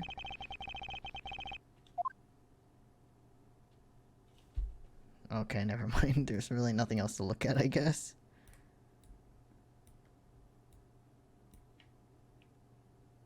Just the key itself. Or maybe I can, like... No? Okay, never mind. Never mind. Never mind. Incredibly incriminating evidence, wouldn't you say?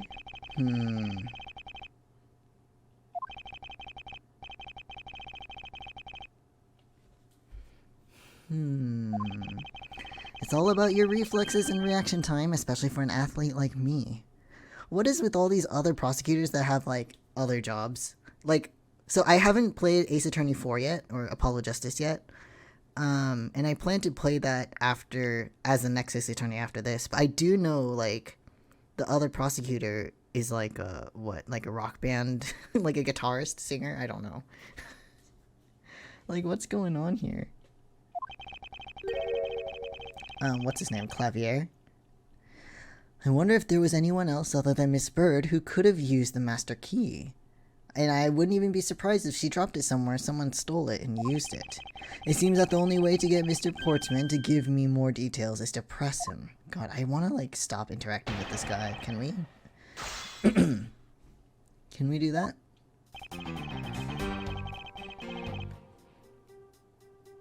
Hold it!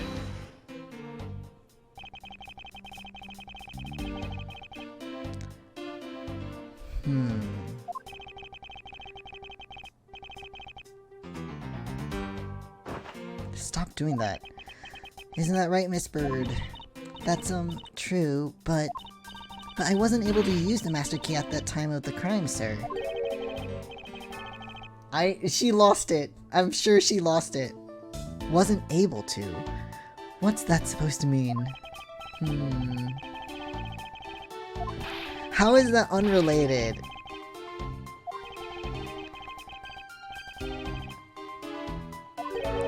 Hey, we need to know every single fact. You need to get every single detail to get to the truth. The real truth, not the one that you want to, like, lie about. Which means it's not the truth. What am I talking about? We need more details. Not so fast. I, too, am interested in hearing what Miss Bird has to say. Yeah, it's not your call, asshole. I'll be the judge of that. Miss Bird, if you would please. If you please. I need some water.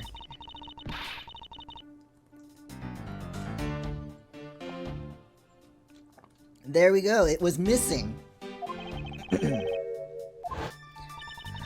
As in, it wasn't anywhere in the security booth, sir. The killer must have stolen it.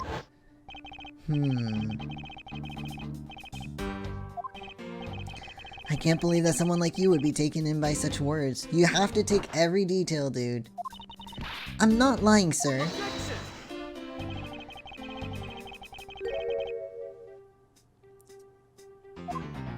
I don't quite know. It just reappeared all of a sudden, sir. And where is your proof that the key was stolen to begin with?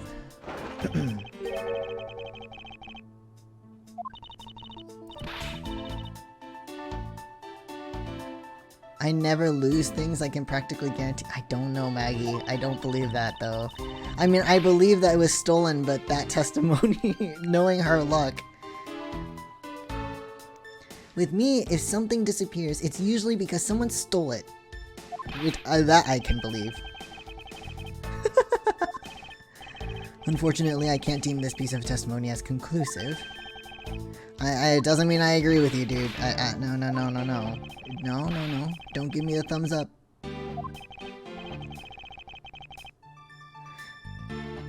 But why would she have a need to steal anything from the files? I mean, she's just security, right? I mean, the culprit clearly went through the bookshelves and at least tried the safe.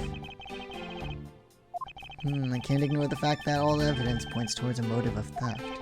But I'm done taking blows. It's time to counteract with a few facts of my own.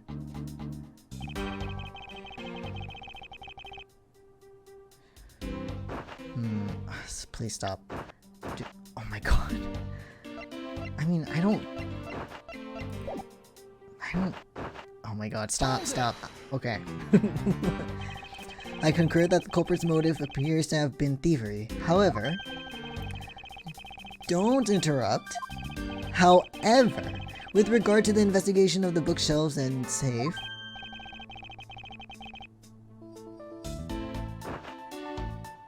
This guy's really pissing me off here. Would it be too much for you to allow me to complete a full sentence? Fuck you, dude.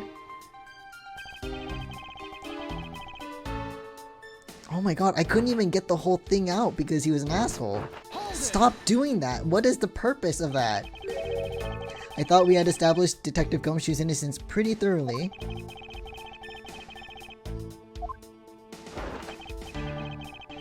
I mean, I had my doubts about Miss Bird being from the very beginning.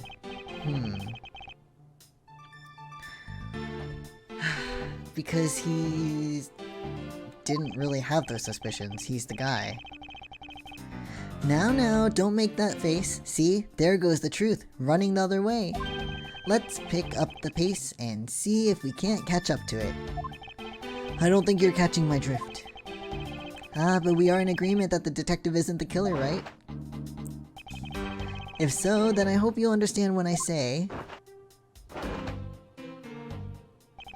that since she is the only one who could have opened your office door. I think you mean opened? There's a little error in your dialogue there, sir. Then that leaves only Miss Bird as our prime suspect.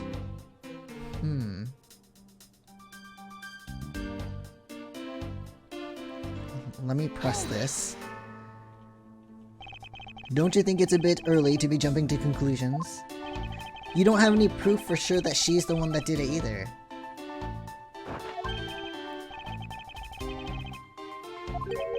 I'll have you know I have never made a spare, so what are you insinuating?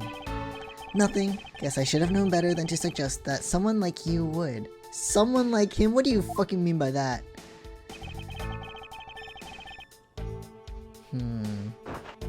He is so obnoxious. But that's pretty standard for an Ace Attorney character, right? And the murderer. Is there anyone in this district who hasn't at least heard of Detective Gumshoe? Good point. He's practically a celebrity among us prosecutors. Gumshoe, I wouldn't laugh. I don't think they're talking good about you, dude, which is sad, because he doesn't deserve that bullshit.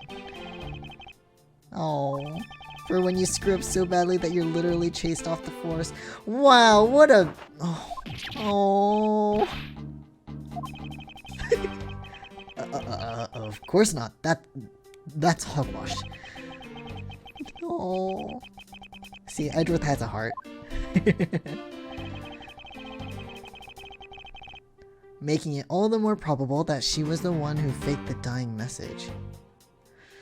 I don't think she would do it though. Really.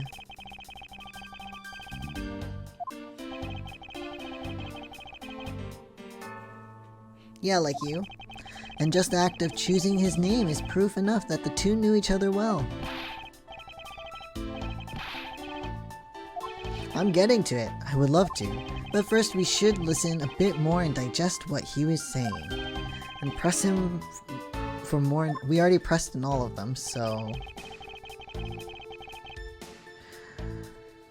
Let's see what we got. Let me just...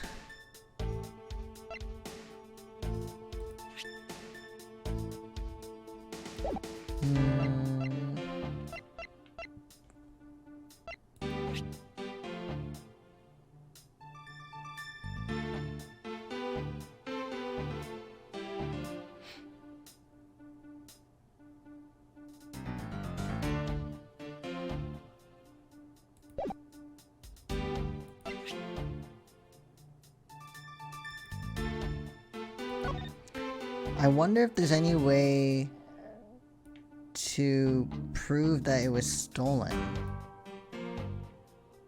Like, I don't see how that's possible, but... No, okay.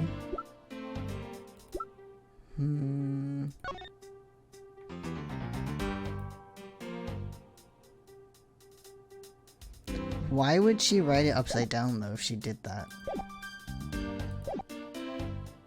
Okay, pretty obvious, blah blah blah.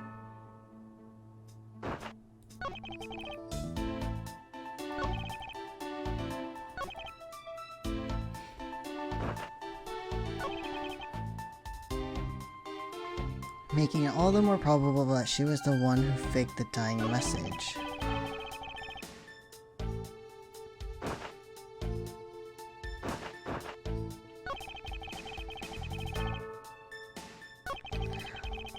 I don't know.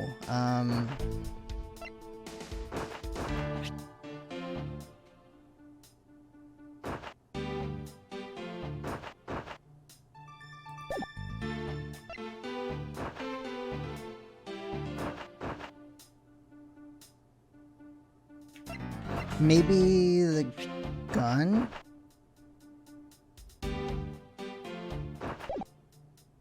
Because,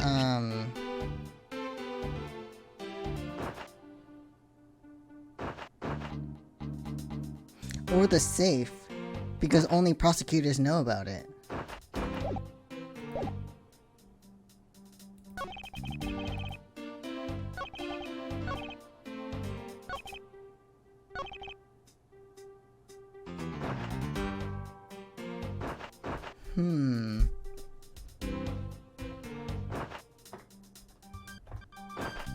Let's see.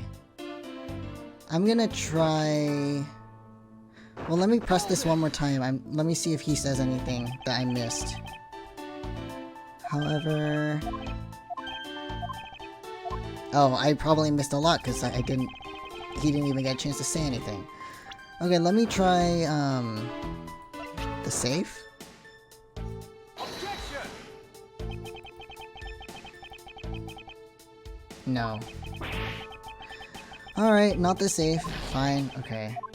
I mean, it makes sense though. Wow, asshole, shut up. I can't allow him to set the pace here. I must remain calm. Only by doing so can I find the fatal flaw in his reasoning. Okay, so that, I mean, I think that's pretty good reasoning. How would you know about the safe, but... There's only one... Isn't the one... Maybe the...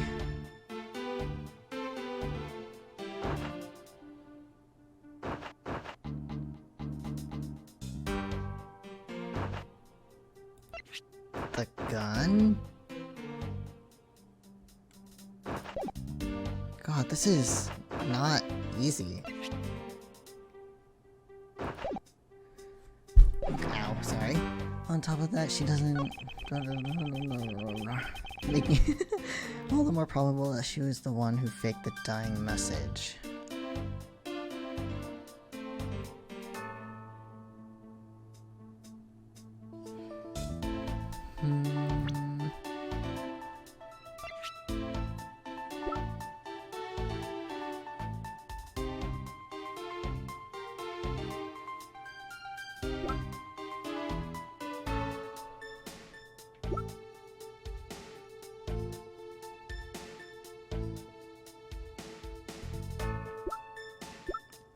I don't know. Gumshoe. Though I mentioned it earlier, I don't know why they would write Gumshoe after stealing, or before stealing the file. That makes no sense to me, but I don't know if presenting this is the right thing here either. Objection! Yeah, it's wrong. It's wrong.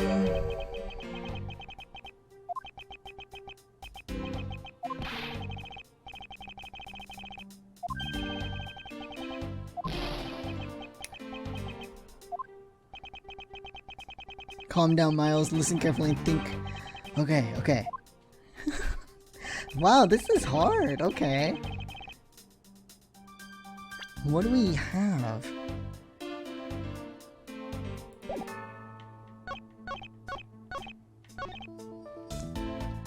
It's pretty obvious that Miss Bird snuck into your room using the master key. Her intent, from the messed up shelves to the wiped down safe, I'd say thievery.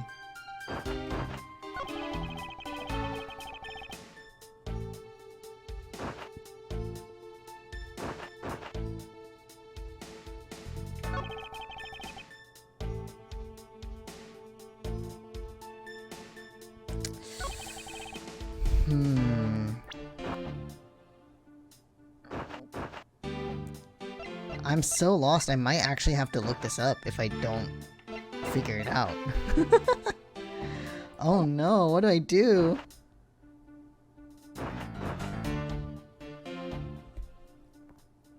I might actually have to look this up. Oh my god. I don't want to look it up. Okay, so let's see.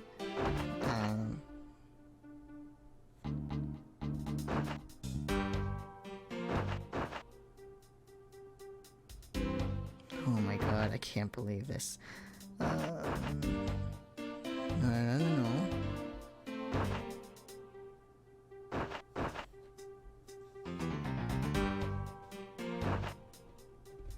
How do I do?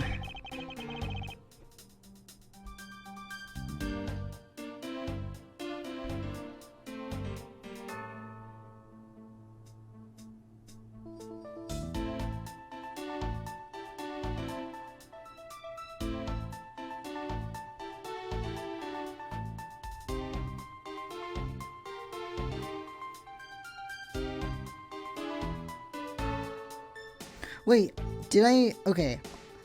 So it says here that I need to present the safe. Did I not do that?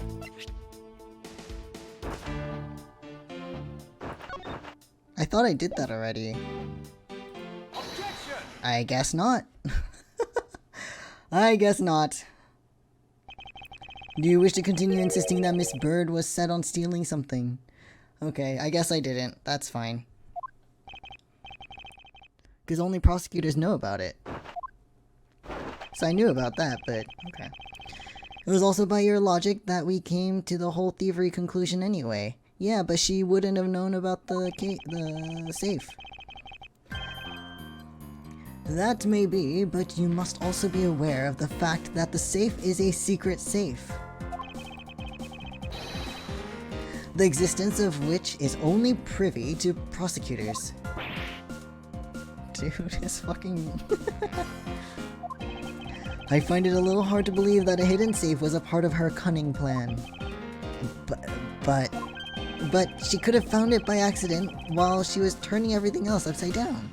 Yeah, but it wasn't knocked down until the killer shot at it after confronting Edgeworth. I highly doubt that. I'd say the culprit knew exactly what they were looking for. After all, only the bookshelf and the safe were targeted.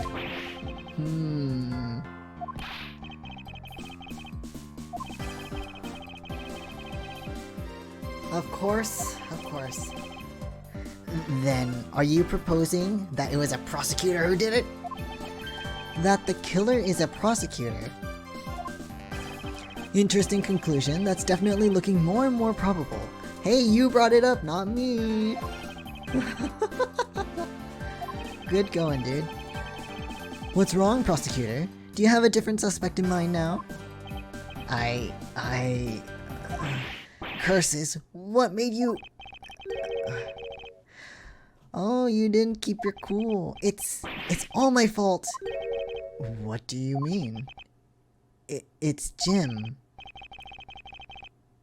He knew about the existence of the secret safes. What?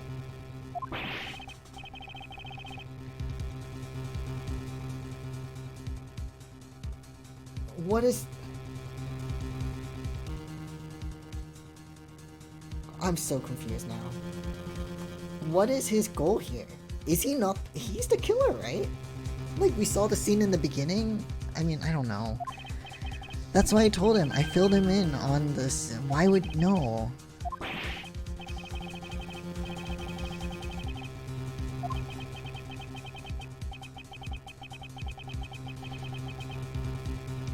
Well, then who killed Jim, then, if that's how you see it? I mean, sorry, Buddy. I'm not gonna call him Jim. That's your name for him. Now he's claiming that the victim was the thief? His story is all over the fucking place. He keeps changing it up. The more and more he changes it, the less credibility he has. And you were simply trying to stop him, weren't you? Miss Maggie Bird. No, but she doesn't have a... Excuse me? I see where he's going with this now, and I'm not liking it. I mean, you are a security guard, right? That's your job. But killing is going a bit too far, even if in your risky profession. No, but that doesn't make sense, because there are two... We know that there are two guns involved, right? I mean, we only found one. One gun shot Buddy Faith, and then the other gun was shot at the jacket display. So...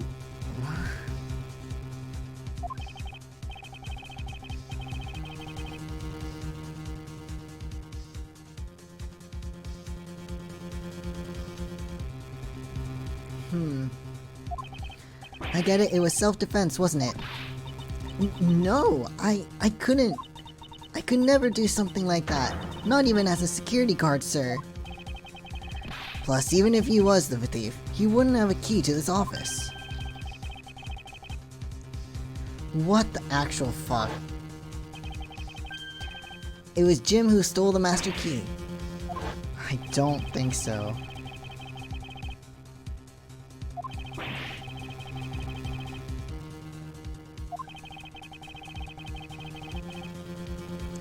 My guess is, so he killed Buddy because he stole the key.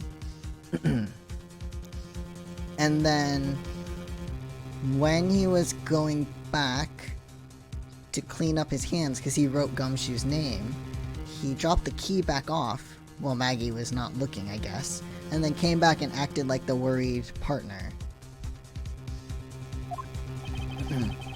I don't want to admit it, but it's the only way for everything else to make sense. As long as I'm not involved, this is the only option. Has he no honor? No, he doesn't. Now then, I think we're done here. The investigation waits for no man. Would you people be so kind as to see yourselves out? Excuse me? This is my investigation. Oh my god. He can't be assigned his own case. He's the killer.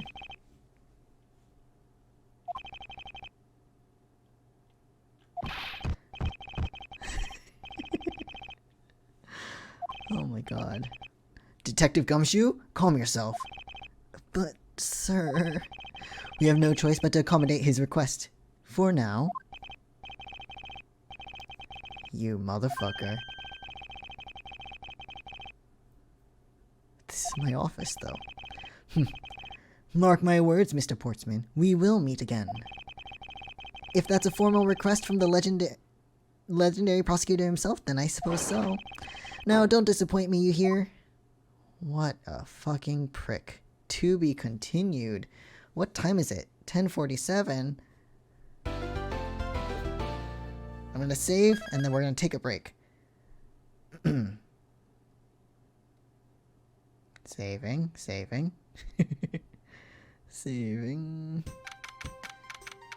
Nope, we're not starting this yet. Hold on. I'll let it be here. But yeah, we're gonna take a break. I'm just gonna let this music be the break music for now. Let me see. No, this hold on. Let me where is it? Here. Let's bring that up front. God, I love that. But I'll be right back. Let's take a break. Okay. Hope the break was good. I didn't really refill anything, but I have plenty of water and drinks here. Also, that kind of reminded me of something I wanted to touch up earlier. Or I guess just kind of like mention. So I saw a video recently. Excuse me. And it was like, I think it was on TikTok or whatever. Man, I still regret downloading that. But it was like, he was like, why would you buy a beer, get a Coke as well, or Coca-Cola, and then water, and at the same time? And I was like, but I do that. Like, I don't drink beer, but like, I have like a milk tea here, I have like a Dr. Pepper, and then I have water. Like, I have all three here for different, like, when I'm like, wanting to drink something different, because milk tea, sometimes I'm like, oh, it's too creamy, I don't want to have that milky texture, right? Of a beverage, so then I have the Dr. Pepper. But if I don't want the Dr. Pepper and I want something more hydrating, then I have the water drink, you know? So I have everything on the ready. So for me, I was like, that's not weird, that's normal, isn't it? But I don't know. Just a random thought that I'd get off my chest before I continued. Anyway, I'm back from the break. I don't think my voice is gonna get much better, but I don't mind too much. I wanna keep playing. Anyway, March 14th, 4:18 in the morning. Edgeworth's been there since 2. Jeez, it's so... Man, they need a rest. I mean, who knows how long Edgeworth's been awake, too, because he was awake from... Probably even before that, he had to get to the office, and he was abroad. So, did he go to the prosecutor's office, like, right after he got out of the airport? Like, drove there, and oh my god, just how long has this man been awake for? Maggie, too, because she has the night shift, right? What's with that prosecutor? I can't believe how rude he was. It was unbelievable. Please maintain your professionalism, detective. Every time he stomps, it's so cute. I'm gonna find some real solid evidence proving Maggie's innocence. You'll see, sir. But we've been kicked out of the crime scene, sir. Oh. Oh. Poor Maggie. She already has a lot of bad luck as is. Looks like my life's fallen into yet another gigantic ditch. Ah, do not despair, Miss Bird. We can overcome this as well. There are many other places and things we should be looking into anyway. You never know. For example, this hallway. The linchpin. I've never heard of a linchpin before. Or I feel like I might have, but... Linchpin. I'm gonna write that down. Okay. The linchpin of his argument against Miss Bird is related to the master key. In that case, this hallway is the perfect place to look for more information. Regarding the mystery surrounding my door. Begin investigation. Oh god, I really like that I can like, wee! Oh, you? What are you doing here? Fuck off. Look at this. Okay. I won't rest until I've inspected every suspicious looking nook and cranny. I mean, it's not much. Oh wait, what is that? Under, hold on. A well-crafted high-quality sofa for visitors. The stitching is excellent. Wow. You would sleep even out here, detective, in a hallway. Well, if you're tired enough, yeah. Whenever I do, I always wind up dreaming about giving testimony up on the stand. But it always ends up the same way, me getting trounced by a lawyer. Isn't that awful? Maybe I should give it a try sometime, to envision myself winning, naturally. Oh, but what is this? Hello? The missing case file! It's... No doubt about it, the bloody letters mark it clear as day. Huh. And a few pages are missing too. How dare. Our thief took only what was necessary and left the rest behind.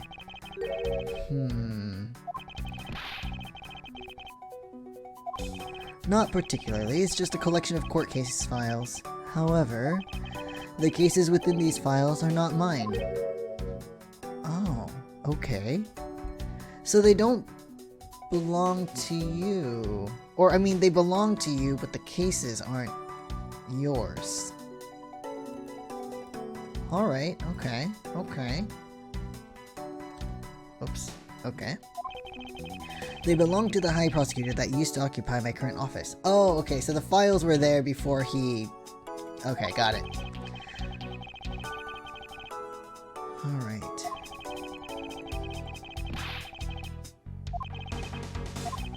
Only the pages related to that case from 10 years ago are missing.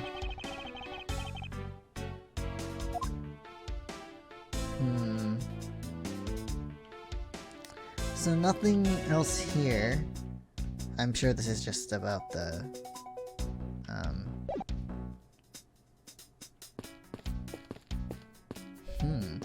There's a basketball.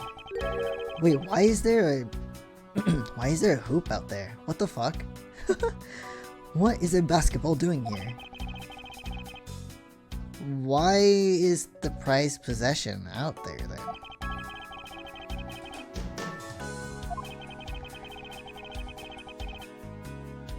He literally has a hoop outside. Wait, is this Portsman's office? What is a basketball hoop doing here?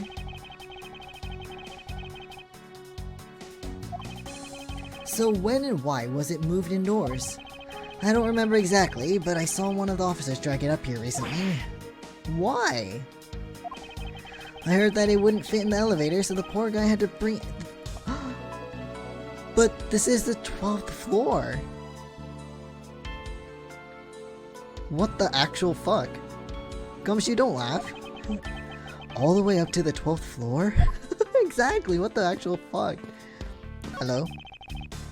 Is everything alright? Yes, sir. If you must know, I weighed myself this morning and I'm finally at 154 pounds. Well, you're not that heavy. You're pretty light.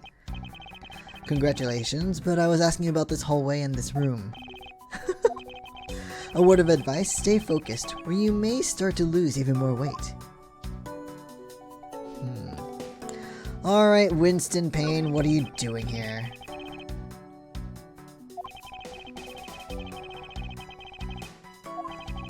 We must find, apprehend, and punish the killer accordingly, post-haste. Oh, fuck off. As if Miles Edgeworth needs any advice from Winston Payne, or any Payne for the matter. How gracious, I will keep your offer in mind. Look at that fucking bow, too. Who is this guy anyway? Who is this guy again? He doesn't even know. That's so fucking funny. This office. 1203.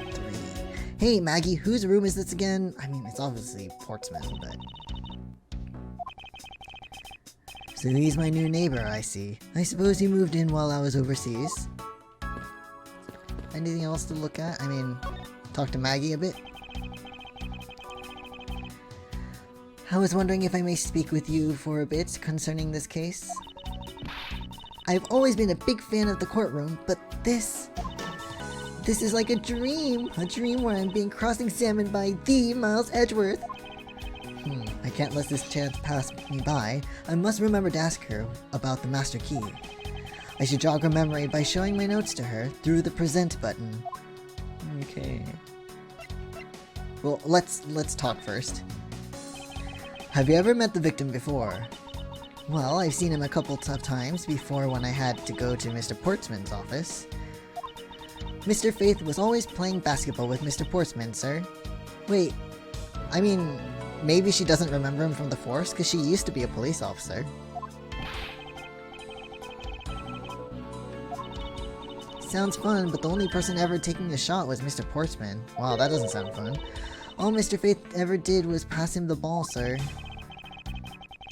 No. Sounds like awful. Miss Maggie Bird, correct? I take it that you are an acquaintance of the detective?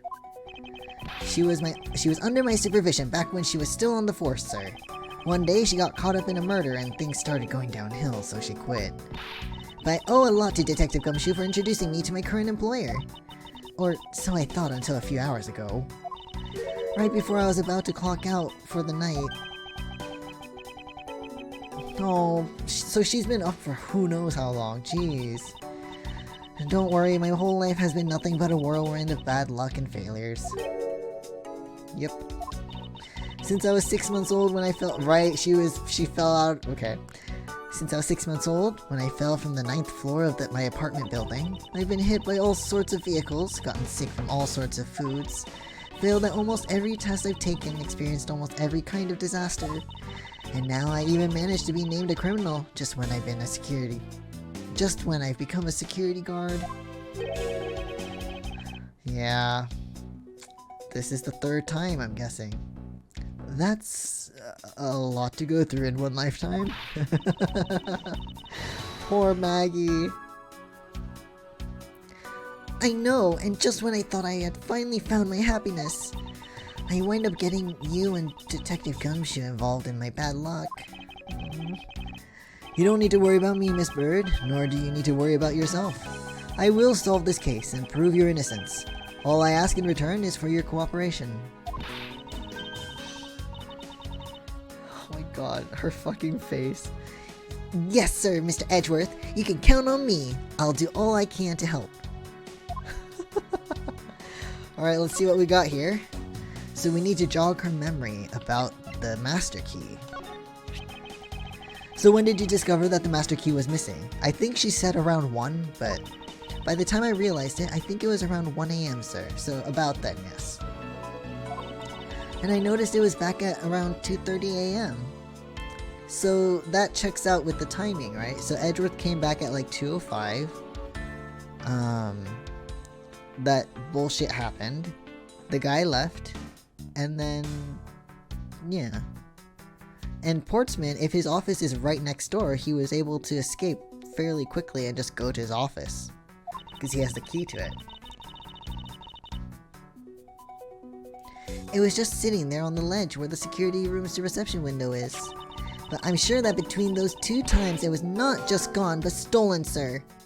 So this key went missing from approximately 1 a.m. until 2:30 a.m.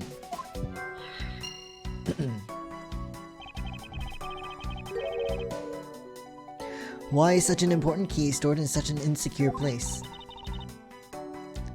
So I'm guessing it was stolen from inside the office. It's not like that, sir. We always keep the key further inside the room, away from the window. Well, I admit that was a bit careless, but I had my reasons. I left it out because I was sorta using it at the time. It was after I had used it that I left it sitting out on the ledge. So she was using it for what reason? So you were using it. I had to use it to open the door for this prosecutor who had forgotten his key. Where'd you get the hat? I mean, it's my job as a security guard, right? Voice, hello. What is it? That's right, I just remembered. The prosecutor who forgot his key. It was Mr. Portsman, sir. My voice, stop doing that, stop! Stop with the cracks.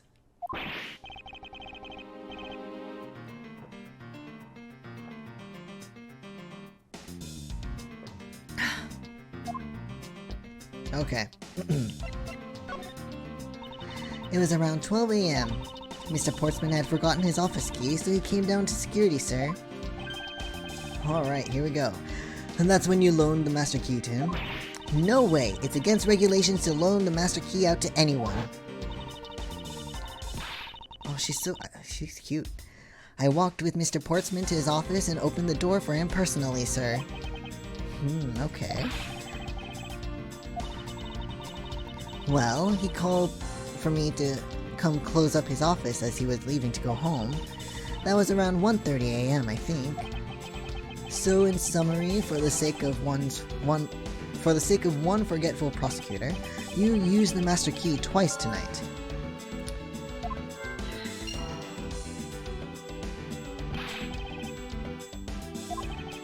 I doubt you can say that you've never left your keys at home, detective. I think this calls for a thorough examination of Mr. Portsman's door.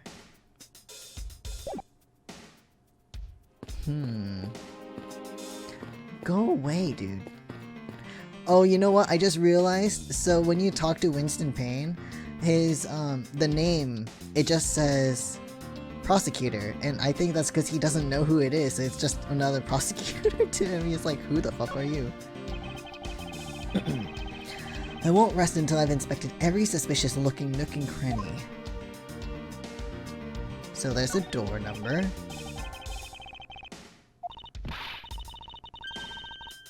Right.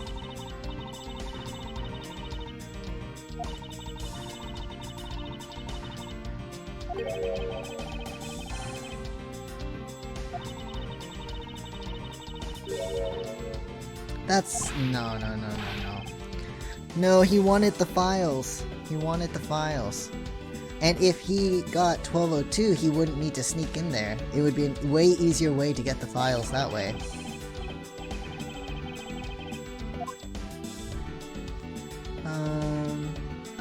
The hinges, I guess? Okay. A minimalist yet classy door made of top quality wood.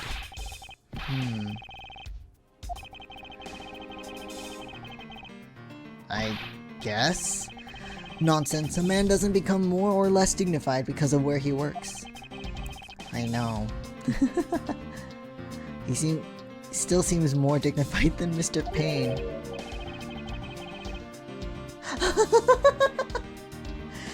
Miles! Mr. Edgeworth, you don't know who that is! That's so fucking oh my god. He's so insignificant to this man. It's so funny. The door is locked tight. I bet the old credit card trick wouldn't work here, huh, Mr. Edgeworth? These doors would be pretty ineffective if the average cat burglar could get through them. Only a great cat burglar. Might I advise you to return that conclusion to whatever pawn shop you bought it from? Wait, is there anything else here? There's like the door itself. But we already did that. The hoop?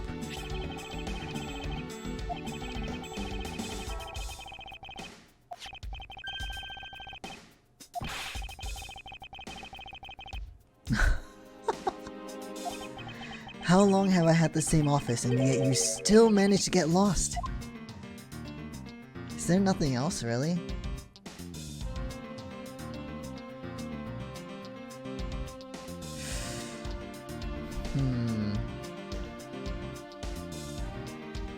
Alright, let's do some logic here. Okay. Files in disarray. The culprit rearranged my files twice, once before and once after the murder. Why?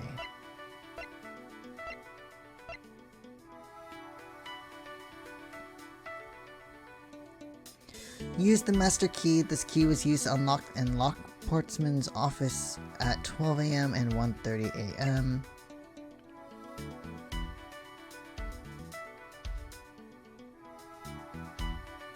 Wait. This key went missing from approximately 1 AM until 2:30 AM.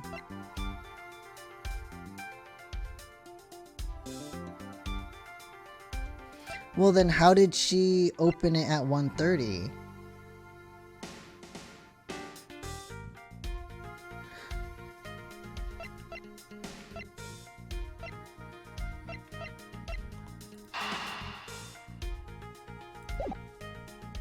I don't understand that.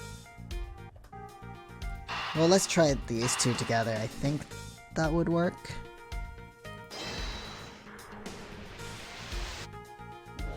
Okay. Miss Bird, I'm afraid there's a flaw in your story. You said you locked up Mr. Portsman's office at around 1:30 AM, correct? However, the master key had already been stolen at that time. Right, I mean, thanks for being impressed, but this is working only against you, Maggie.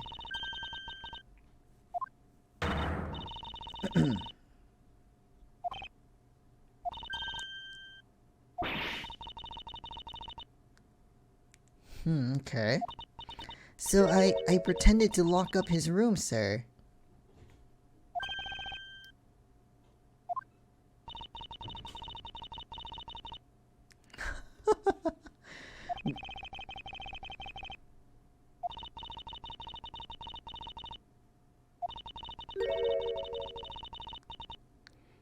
Wait, no, but the door is locked tight.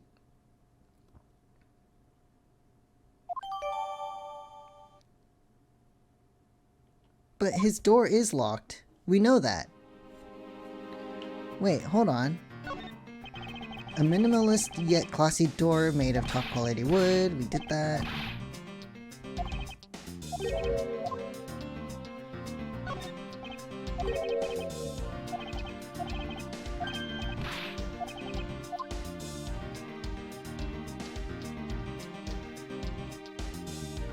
So I need to deduce this, I think.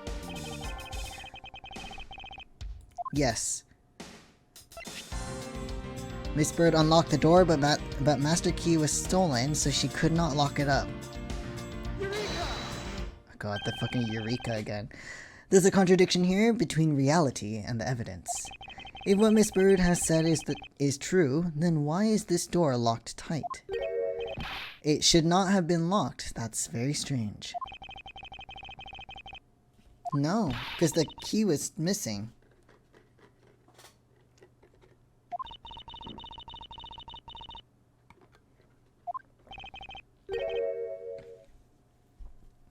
Which means that it was opened a third time. It either means that he actually does have the key to his office, or that the door Miss Bird opened wasn't this one at all, but a completely different one.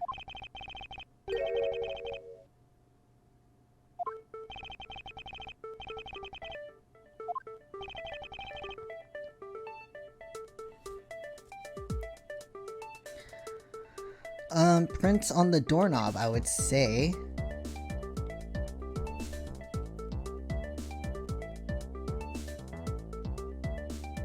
Right?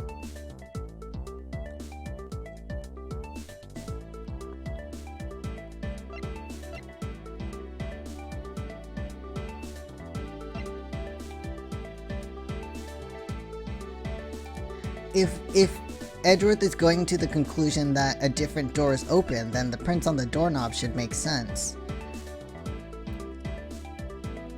I think.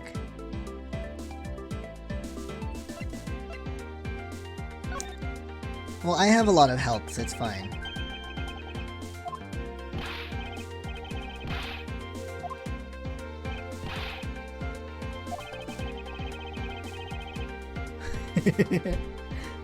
Hold on.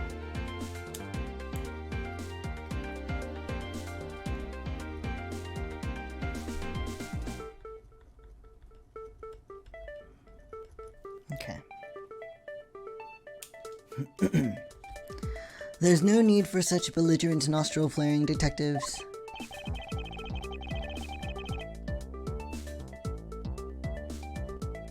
Only Mr. Portsman's and Mr. Faith's. Then that means Maggie couldn't have touched that door.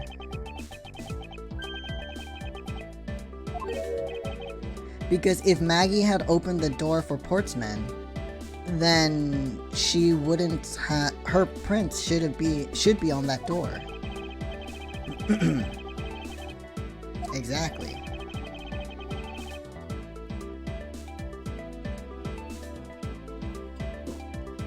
Okay. Oh wait, let me read these. Age 29. A high prosecutor with this prosecutor's office. It's my first time speaking with him. Gumshoe knew her from when she was an officer. She now works as nighttime security. She's only 23. She's 5 years younger than I am. At this point in the game, I mean. Alright. Take that? Like, God, I can't, I don't have the ability. Don't you find it odd that the prints of the person who unlocked this door are absent? Maggie's prints are not on the doorknob, Gumshoe.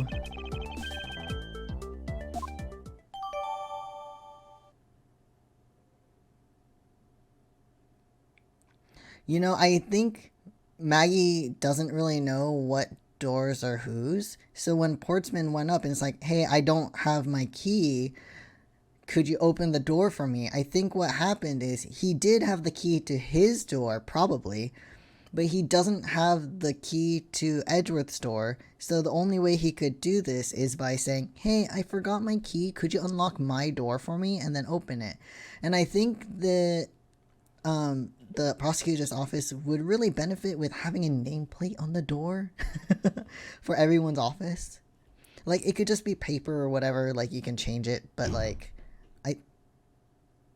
someone closed the door pretty loudly, but, like, you could know whose office it is, you know? So that way mistakes like this wouldn't happen again. I won't rest until... Yes, we know. What is this? What are you?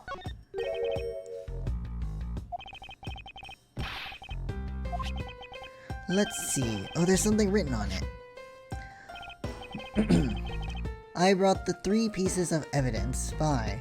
Just like we talked about on the phone, but it looks like you're out. Guess I'll catch up to you later, buddy.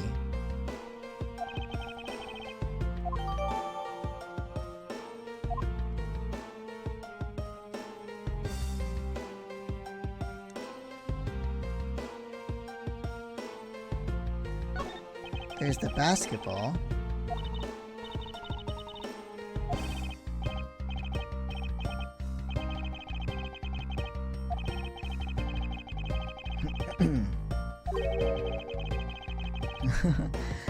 If it's his prized sports ball, then why is it out of the room?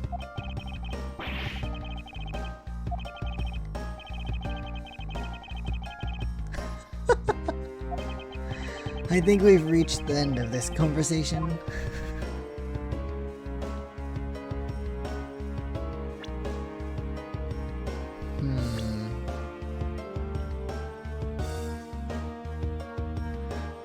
Wait, this has been moved. It's been moved back a bit. That's okay, detective. I just found the position of this hoop to be a little off.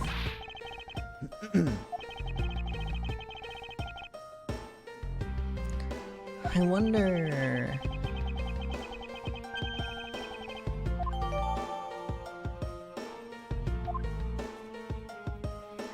I don't see anything else here.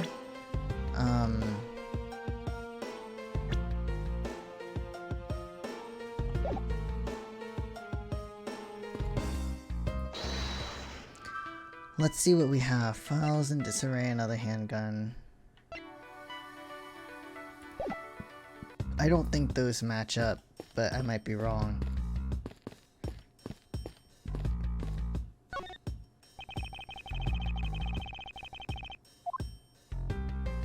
Could we...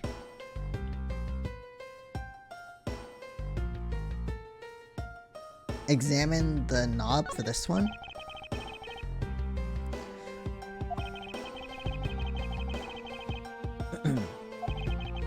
Meaning that the door really was opened with a key.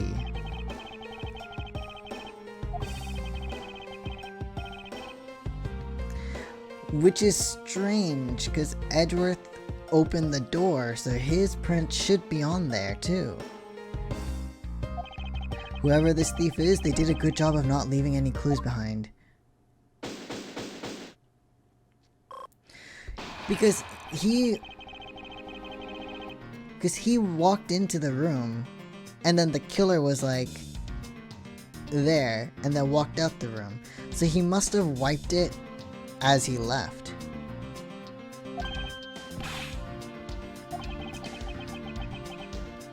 Which means this door was definitely opened.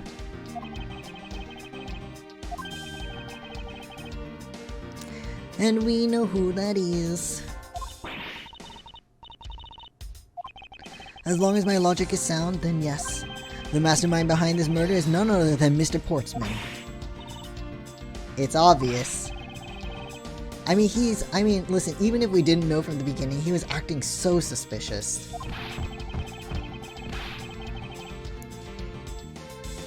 Oh, Gumshoe, that is anything but logical. Ladies and gentlemen, prepare yourselves. Come what may, it's time to knock on truth's door. 5:12 in the morning.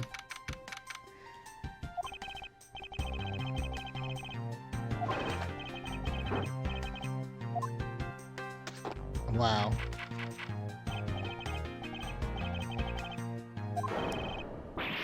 Look. Oh, poor Gumshoe. Oh, did you see that little, like, ugh. He's like, oh, my head. Well, if it isn't Detective Gumshoe. Gumshoe, calm down. It's no joke. We know, Mr. Jacques Portsman, that you are the guilty party in this case. We've figured you out. You must be pretty upset getting chased out of your own room. I'd be mad too. So I guess you can stay if you promise to stay out of our way. You intend to hide your crime under the guise of a prosecutor doing his job. I can see right through the unsightly paper-thin mask you wear upon your cowl. Who'd ever thought it would come to this? Actually, come to think of it, your mentor was Manfred von... Don't bring him up! The legendary prosecutor who never lost a single case for 40 long years. And he ended up in prison. But there was always this incessant chatter about forged evidence with that guy. Really teaches me that I've got to stay on the lookout for false accusations, you know. Are you done trying to play mind games with me? Because they won't work. The only thing you should be using that mouth of yours for now is explaining yourself. Although that too will only dig your hole deeper. Either way, your game is up.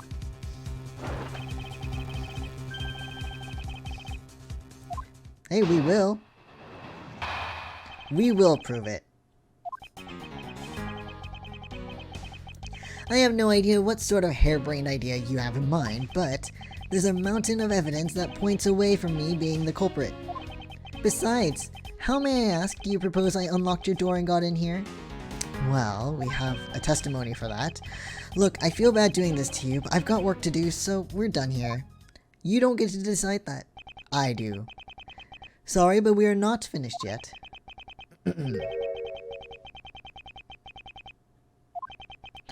I'll show you what I'm basing my accusation on, with evidence. God, this is awesome. I'm really enjoying this. I'll probably finish this case and then stop, but man, this is fun. I love this.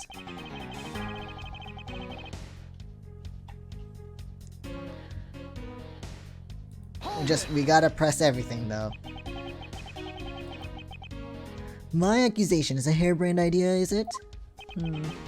You tell me. I'd say it is. After all, there's a mountain of evidence that points away from me being the culprit, which is very odd, isn't it? Hold it! Oh, and what, pray tell, kind of evidence are we talking about here?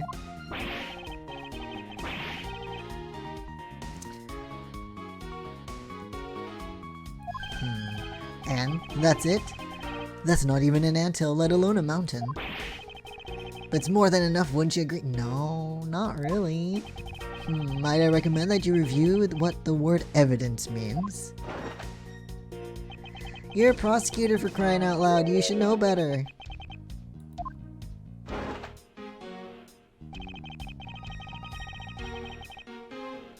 Hold it! For unfortunately, I believe I have already shown how earlier. I guess I don't really need to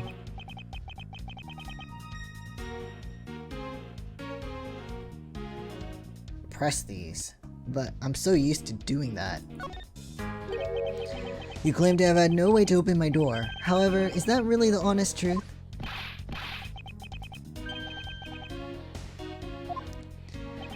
Very well then, I propose that you use this to open my door. Well, it's the master key, and you had Maggie do it. But let's see, basketball, not the basketball hoop. Take that! I believe you were able to open my office door. With the master key, no less. Objection!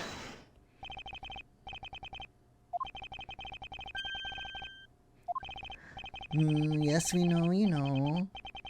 Precisely, you were able to open my door without lifting a single finger. Well, maybe you did, but only to direct. Oh, he's sweating. He's sweating. He knows. That's right. You use your finger to direct this person to open my door with the key. Take that! Fuck you. You had asked Miss Bird to open your own office door for you, yes? Yeah, I kind of forgot my key at home. Happens a bit too often for my taste, you know? But the room you had Miss Bird open at the time was not your own, was it? No, it wasn't. God, I love this fucking music. I'm certain that it was Mr. Portsman's door, sir. I checked the number plate to make sure I was opening the right door, sir. See? Oh. Yet, what if you had misled her to fool her into thinking what you— The basketball hoop! He moved it next to Edgeworth's door and then moved it back.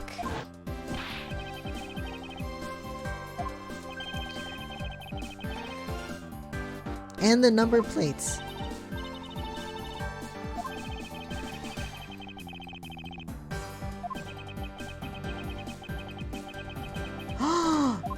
I didn't even think about that earlier.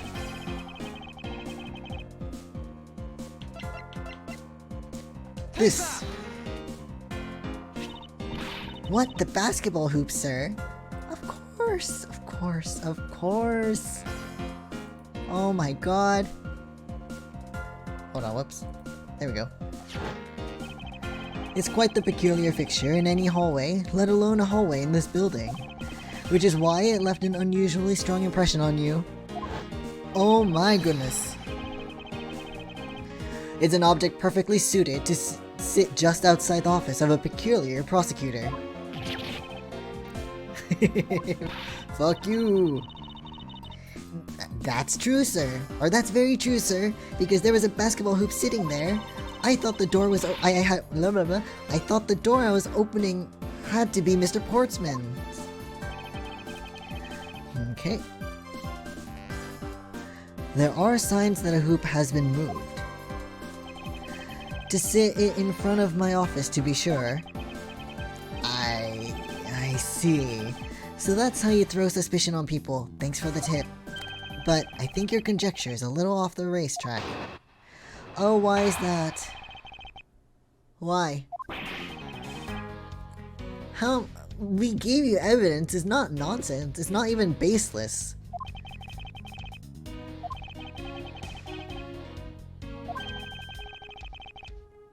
Yeah, but she had to lock it for you too.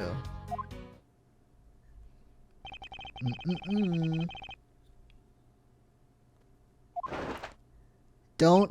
Okay.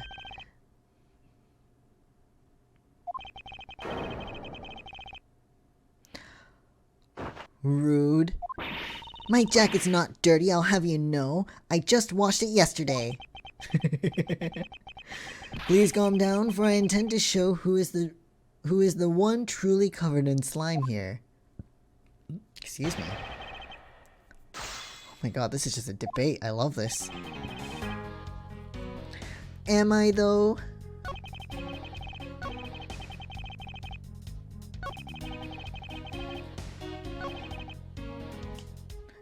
Do I have anything I can present here?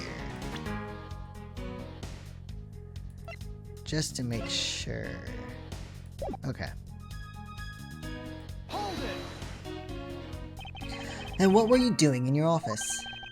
I was doing my usual training regiment. No, he was probably doing physical training. What a dick. Mainly mainly batting practice and some weights. Oh, and I jog when I get the chance. In the office? With the the weakest legal muscles, yep. I was doing my usual workouts, so...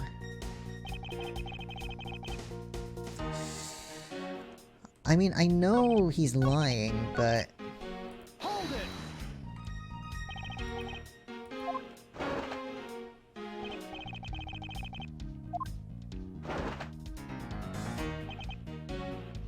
Hold it. Using the master key, of course. And you also had her close it, lock it, even though she didn't have the key then. Perhaps we should place it in an elaborate labyrinth of some sort for people like you.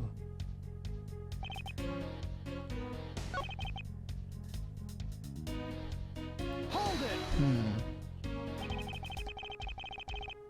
Objection. Objection. Objection.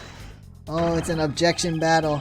It's all circumstantial. No judge would convict on such flimsy evidence. He seems to be trembling a little. One more little push. All I have to do is find the flaw in his testimony. What do I have?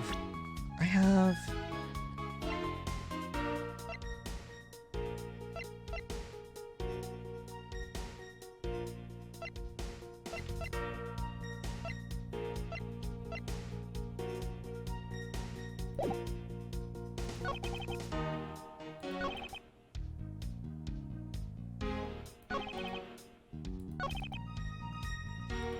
Would it be the door? Wait, no. Right, because her prints weren't found on them. Okay. Objection.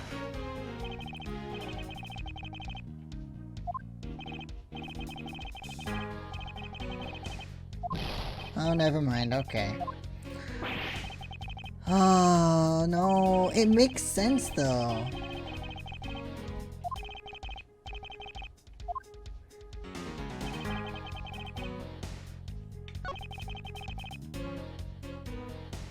You don't have a single reason to suspect me.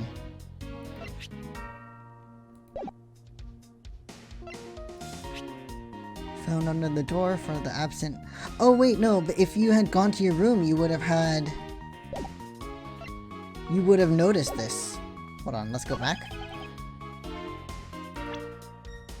Let's present this. There we go.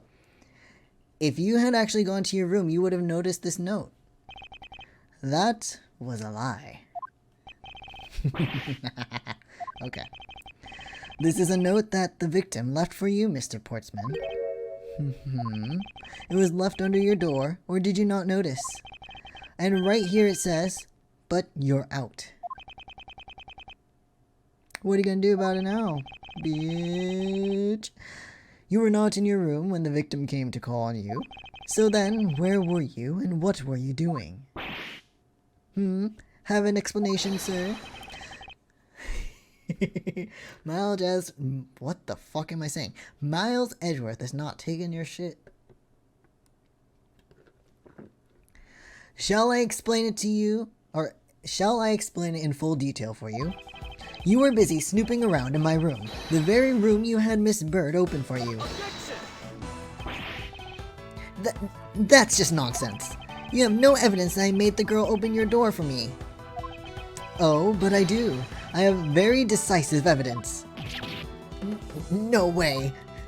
This is proof positive that you had Miss Bird open the door for you.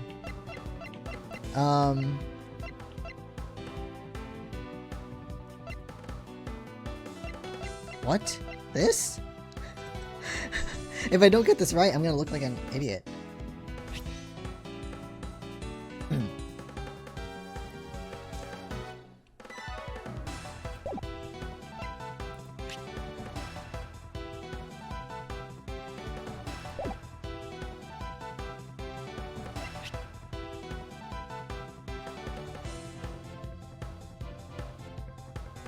Whatever, it's fine.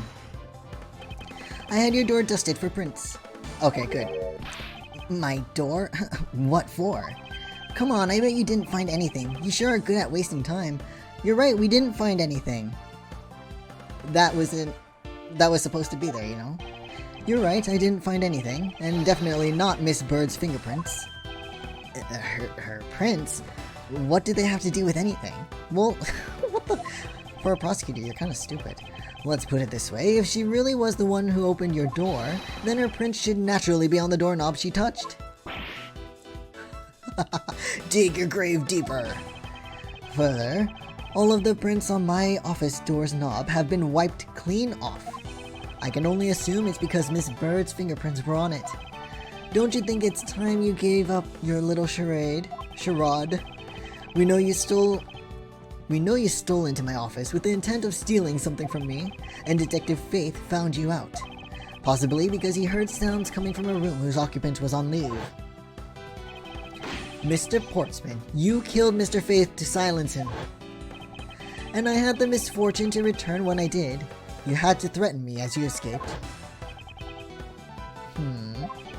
As I said, when you had the gun to my back, no one gets away with committing murder in my office.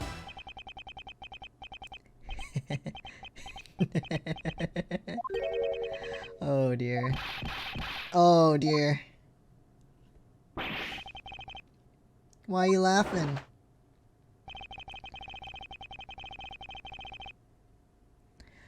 Is he gonna have some proof that he didn't do anything? Like, come on. Oh, come on. Of course it wouldn't be that easy, huh?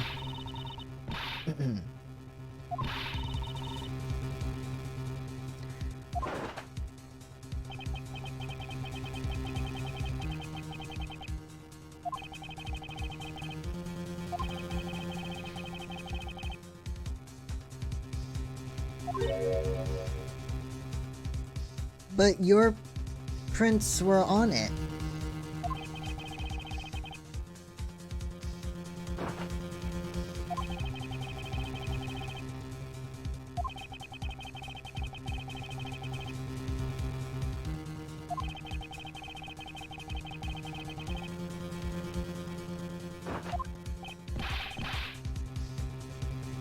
I mean, he did, but...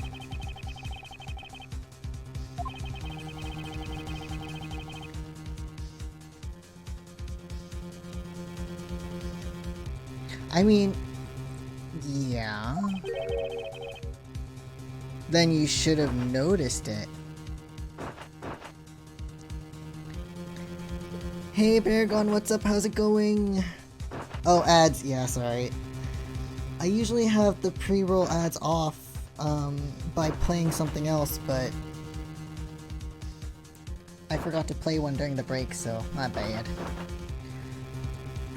I hope you're doing well if you hear this and you're not stuck in ads, but...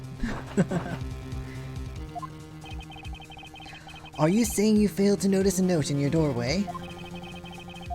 You're not a genius. Ad fruit?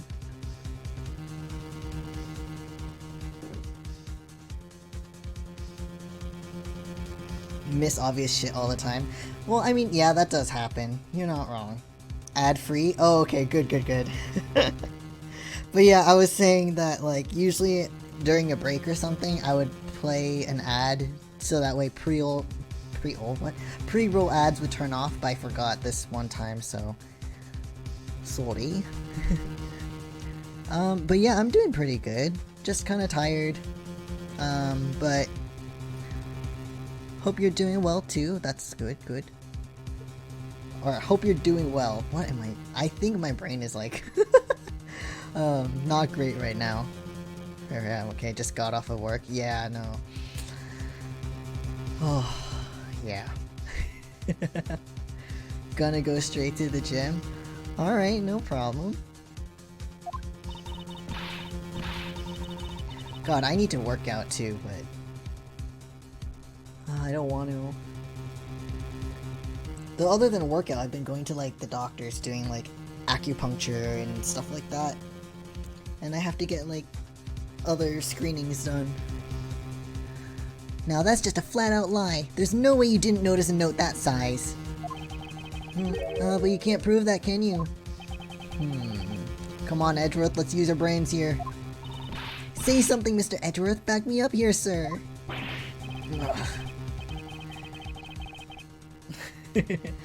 Portsman makes a good point. I can't prove that he didn't simply overlook it. Besides, I have an airtight alibi. Do you?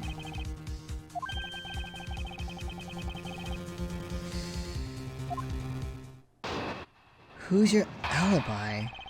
Love this guy? Well...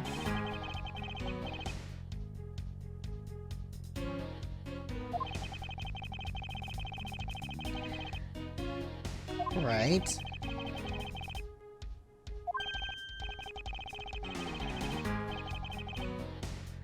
Were you though?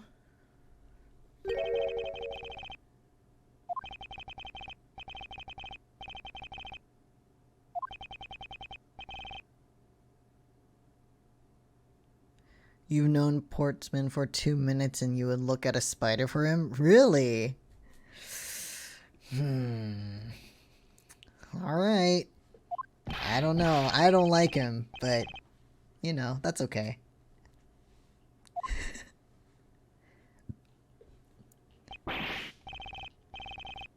Oh no, what the fuck?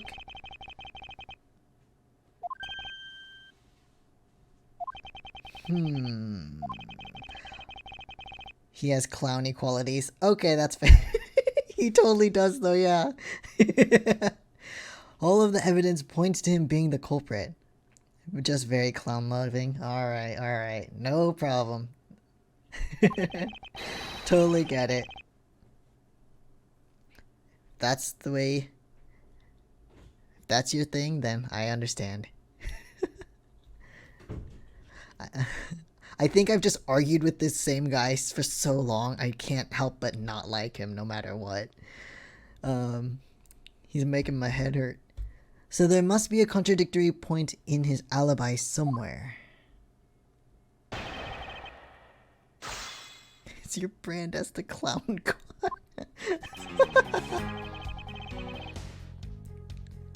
around 2. Okay, we gotta press. Hold it. You are correct, it was around 2 a.m.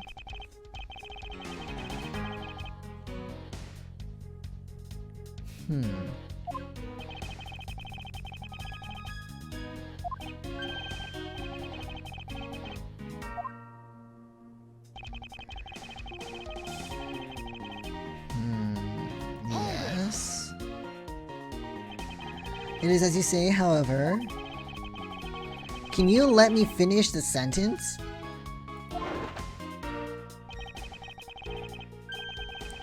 So tell me, did you see the person's face? Was it me who you saw? No.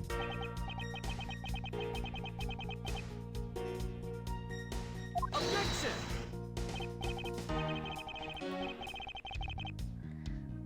No, because I wasn't looking at the dude.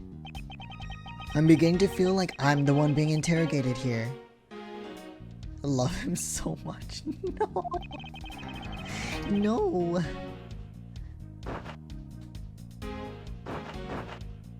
I'm sure he'll enjoy it in jail.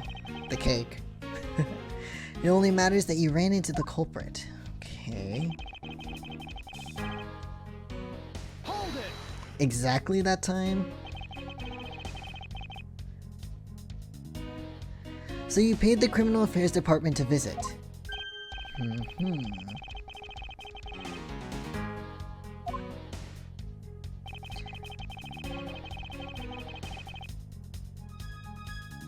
It's the perfect alibi. Hold it. Well, we did go and ask around to confirm your testimony. And it was just as I said, right?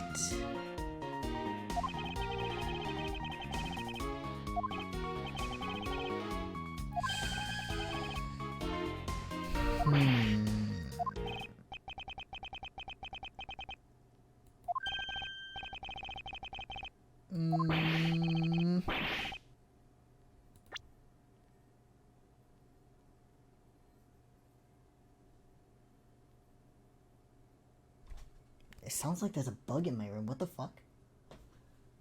There's like a constant buzzing, but I don't see anything. Oh, it's gone. Oh, I don't like that. I don't like that. Okay, I don't think we have anything right now.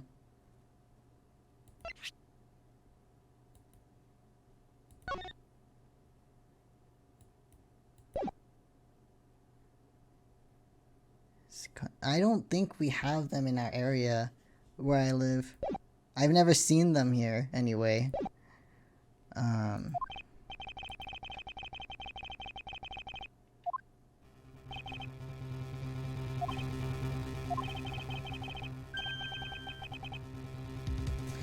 No, there has to be something!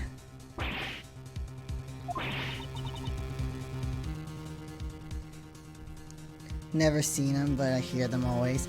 Yeah, but I feel like they would be louder. Like, it's like like, I've heard them before. When I was younger, I would visit Korea a lot during the summer, and they are so loud. But this is more like a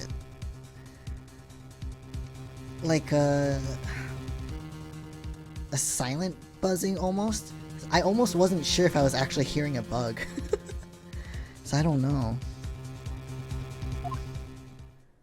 No! Is there nothing I can do? There must be a way to turn this situation around, like him. If I only had a clue, did I miss something that can help me cast doubt on his alibi?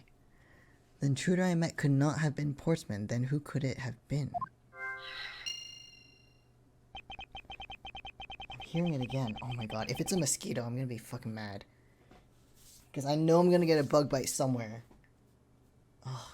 Or it's gonna fly by my ear when I'm sleeping. Or trying to sleep. It's gonna be so annoying.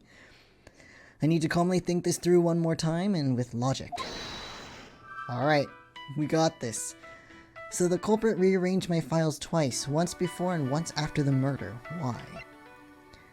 Other than the victim's gun that I found, could there be another gun in play here? That's the fucking worst. I know. It's always around my face.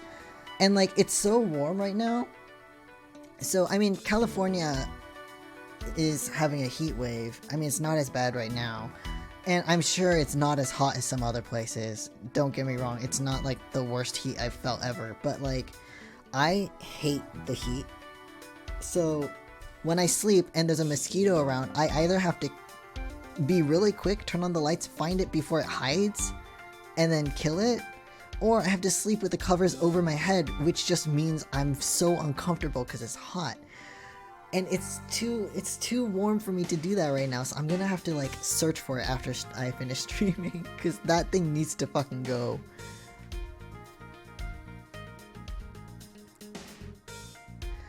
Oh my goodness. Okay.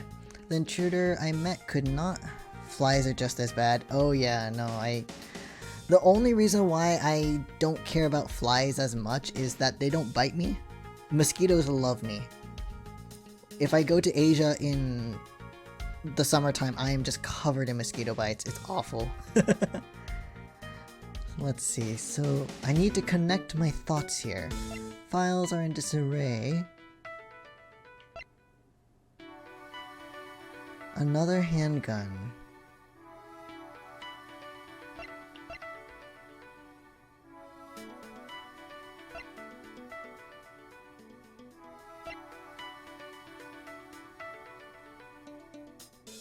Maybe the other handgun?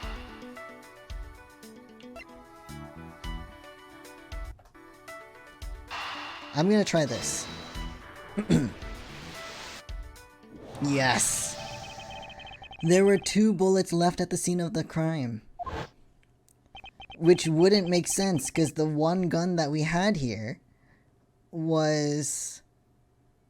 only had 1 shot fired out of it. And it's a revolver type, so we could tell for sure. And one that nearly robbed me of my jacket. Oh my god, that thing is flying around somewhere. Oh, I see it! Oh my god, the motherfucker is like on my ceiling and it keeps hitting the ceiling. No wonder I keep hearing the buzzing, but I didn't see it. It was on the oh god. Hold on, give me a second. I need to take care of this first. I will be right back. Just give me a moment, because that buzzing is gonna fucking drive me crazy. Give me a sec.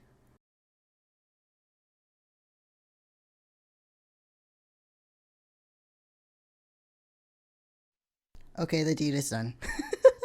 I vacuumed it up. Oh my god, that was so annoying. Like, the mosquitoes in here are like huge and kind of like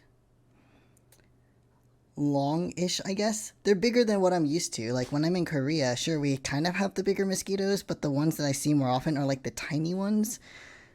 Oh, I hate the ones here. They're so annoying, so loud, and ugh, okay. Anyway, it's gone. It's in the vacuum now. Most likely dead. Oh, okay. We're good. We're good. Oh, the deed is done. Good. Okay. However, the murder weapon only shows signs of being fired once, meaning that it is entirely possible that a second gun was used in my office tonight. But seeing as how the killer had to steal Mr. Faith's gun, I doubt the killer had another gun up their sleeve. That makes sense. Therefore, the second gun could have been the property of an entirely different person, which could mean that there was another person who paid a visit to my office tonight. So maybe the victim and his killer weren't the only visitors to my office tonight.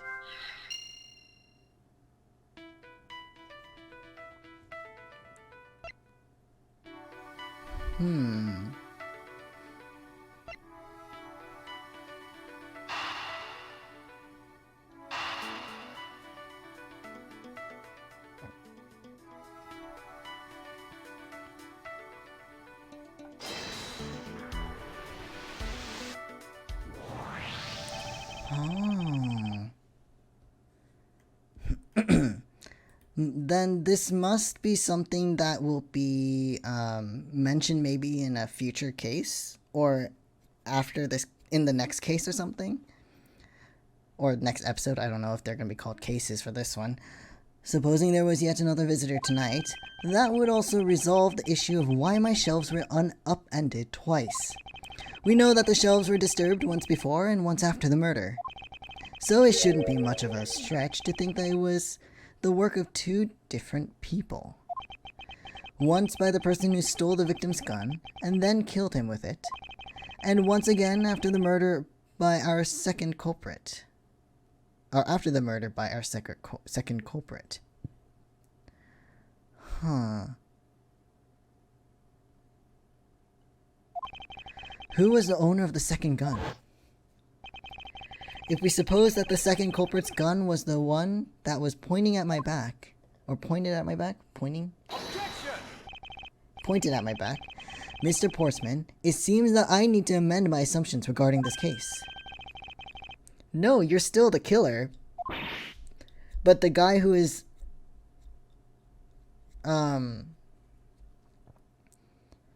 had the gun against Edgeworth's back is someone else.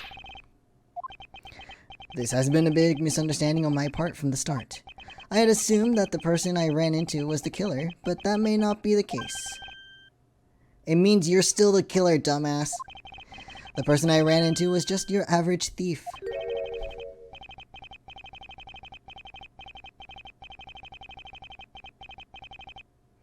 No, because there were two people. The killer is still Portsman.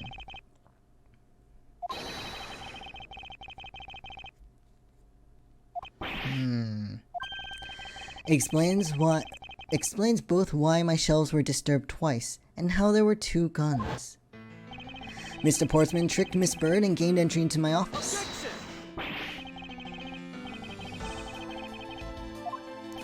If you could please go along with my hypothetical scenario for now, Mr. Portsman. In the end, if you really are innocent, you should have nothing to worry about.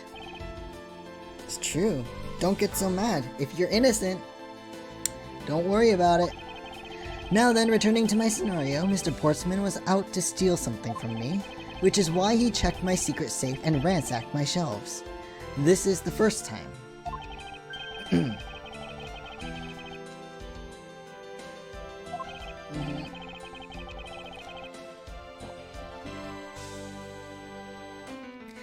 Correct, and then, just when he was about to look somewhere else, who should walk in but his own partner, Mr. Faith? Because he heard stuff. He probably had business with Mr. Portsman, which is why he was in the area, but that's when he noticed sounds coming from my office, would be my guess.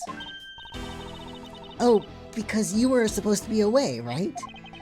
And he must have thought it was odd, so he came into this office to check it out. And as a detective, that was the right thing to do. I wasn't even reading that, that's funny. But when he came in, he found his own partner standing there. Because if it was Mr. Portsman, Mr. Faith probably let his guard down. But Mr. Portsman was not so merciful as to let him leave alive. He waited for a chance and stole Mr. Faith's gun from him, and then... What a shame. He killed him. He silenced Mr. Faith for catching him in the act of stealing.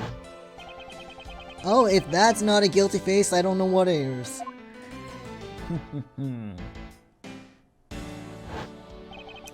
This was the moment in which the first shot was fired, the one that landed in my files.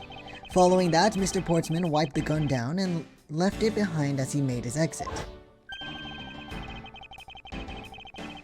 So that makes sense that the second guy was able to walk out with the gun and leave behind the gun that was already there because they weren't the same person. Okay. He could afford to do that because he had also left the fake dying message behind. Oh. So, okay. That makes sense. Okay, so here's the thing. This is what my guess is. So only prosecutors know about the safe. So Edgeworth was was right to make the assumption that Portsman was trying to open the safe. And so that's why he wrote Gumshoe on the files.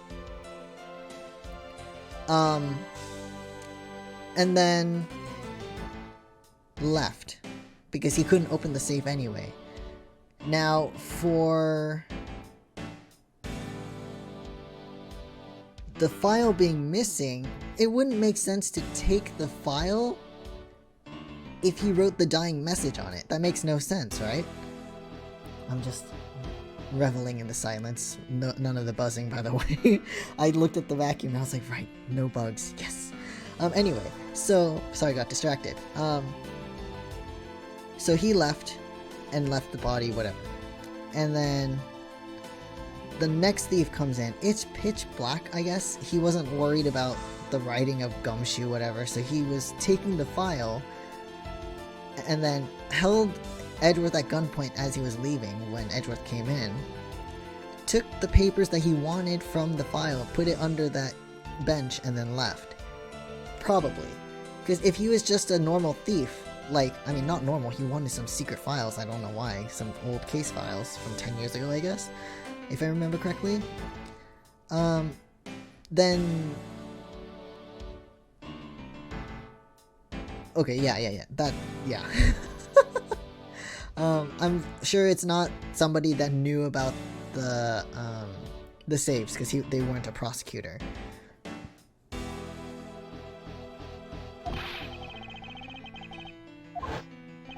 Anyway, I'm sure the game will actually explain it better than my fumbling here. Well, if things were as simple as that, then all would be solved. However, there was yet another visitor to my room, and this is where it gets complicated. Yes, and this other person's objective was also to steal something from me. Now then, even after Mr. Portsman left, the door to my office remained unlocked, because Maggie didn't have the key. However, this new visitor had no way of knowing that, and so they stole the master key from the security guard's room, and then entered my room and searched through my shelves. This was the second time they were disturbed, and it seems the thief found their prize. Yes, the stolen 0 file. Correct. Only just as the thief was about to leave with the file, I appeared. The thief then threatened me with their own gun and made their escape. The second bullet was fired during the brief encounter. Oh. So the shelves getting messed up twice and the 2 bullets, it was all because 2 different people were doing those things at 2 different times. But on the same day? Wow, precisely. So, now do you see, Mr. Portsman? The person I met up was just a thief and was not, in fact, Mr. Faith's killer. Your alibi for the time frame in which I ran into the other person is now irrelevant, because we now know that the murder took place during the first culprit's visit.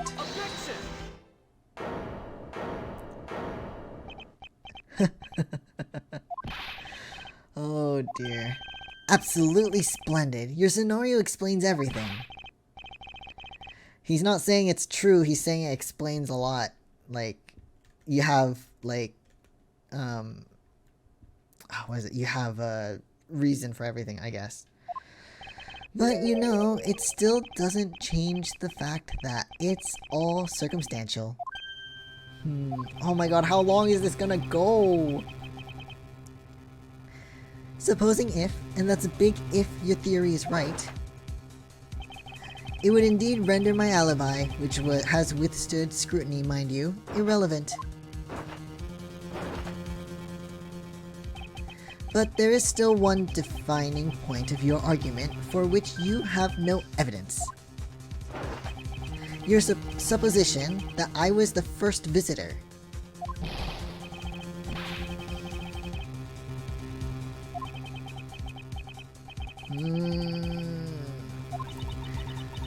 Come on!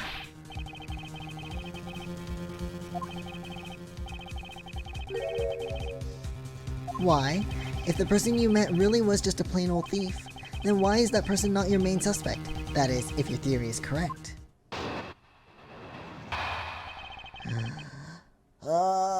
Okay.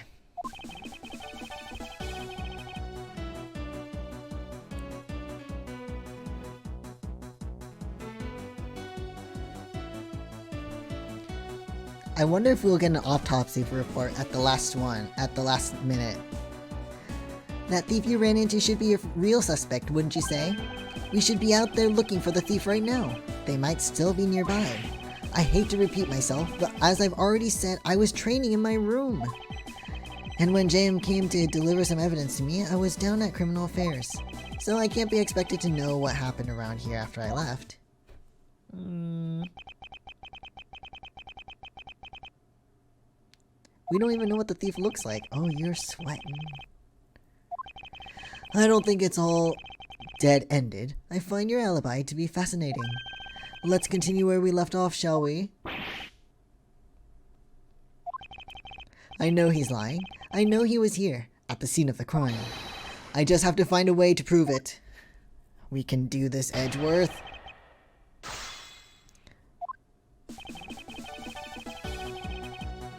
I really like the music in this game, by the way. Hold it. Actually, no, I wouldn't.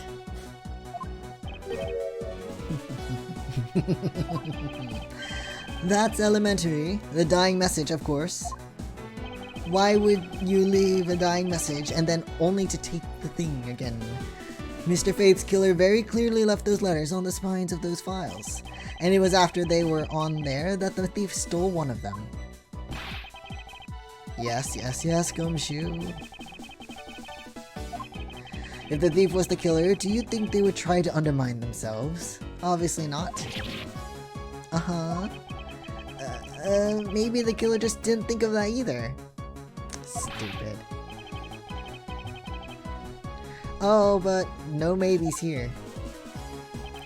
We should be out there looking for the thief right now. Yeah, so we could, like, take the heat off of you? No, I don't think so. I don't think so. Once escaped, I highly doubt a thief would linger nearby. No, of course not. That would be stupid. No. Maybe they didn't get what they were really after. No, they definitely did, because they only took very specific case files from that binder. Oh, you talk like you know quite a bit of this thief, about this thief. It's nothing like that. I have no idea about anything, after all.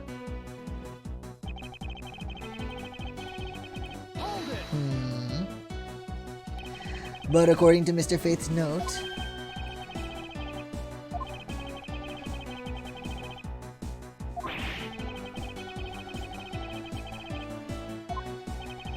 I don't have any, no.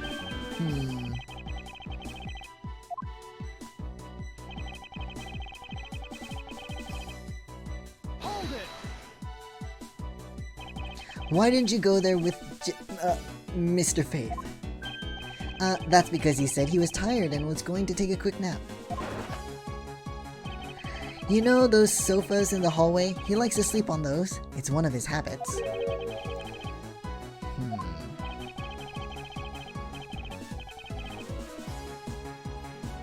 A gun and a pendant. Interesting. This piece of testimony seems too crucial to let slip through the cracks.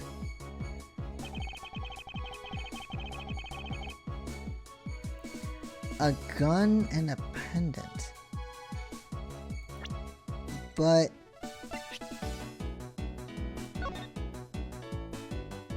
I brought the 3 pieces of evidence. I'm not going to present it yet. I'm going to press first.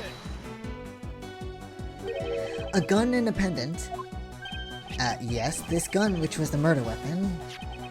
And this pendant, which belongs to the victim. But the gun was his gun. And the pendant is just... okay. And why were you taking them to Criminal Affairs? Wait, no, but... No, the timing's wrong too. Okay, so here's a note. Excuse me, here's a note from Mr. Faith. I brought the 3 pieces of evidence by, just like we talked about on the phone, but it looks like you're out. Guess I'll catch up to you later. So when would he have been able to give him the things anyway? And there were 3 pieces of evidence.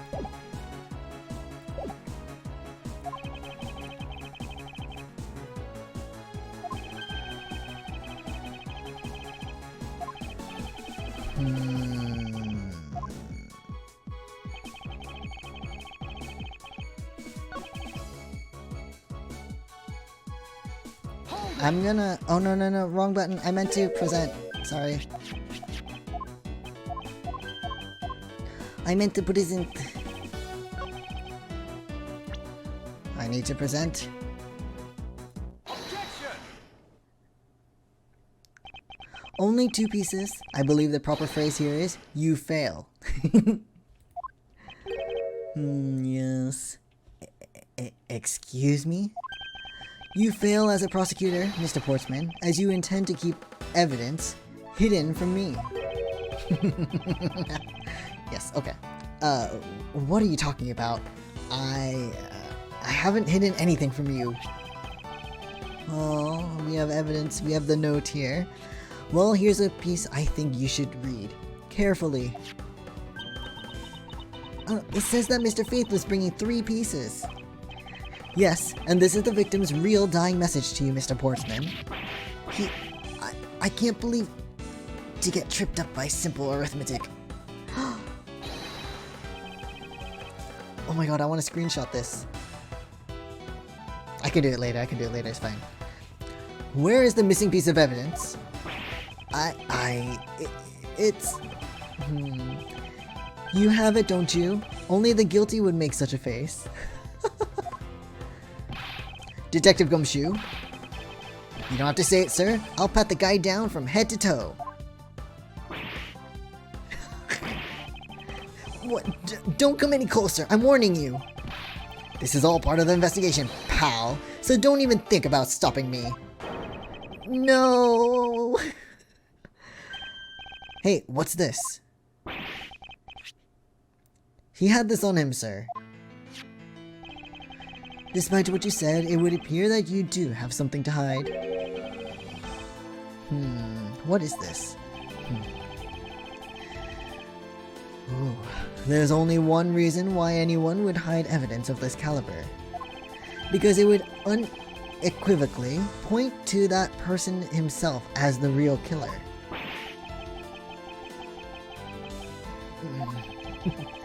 Let's examine this videotape in a little more detail.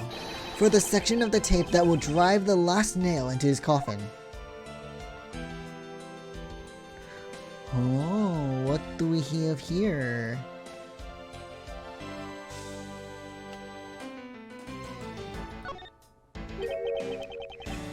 The KG8 incident. That's a police case number, sir. Does that mean this video is evidence from that case? Interesting. However, what's recorded on this isn't what's important right now. Let's give the casing a thorough once over. Okay, so not that. Blood.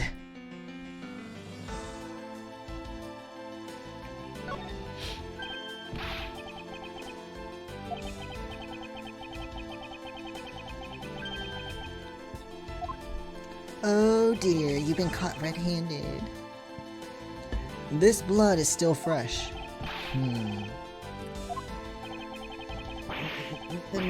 No, you've got it all wrong. No amount of denial can save you. We have but to run a blood test to find the truth. You told us that you had received evidence from the victim earlier. Now you will tell us when and how did the victim's blood find its way onto this video.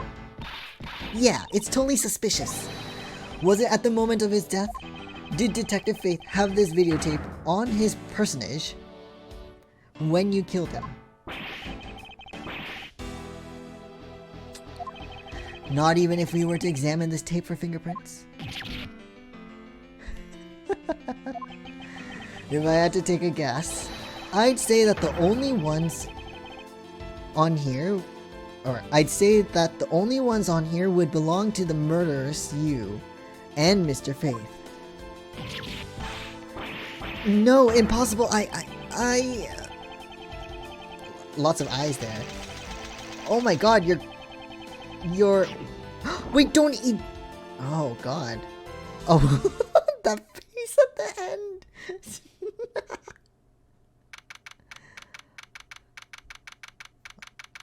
Welp.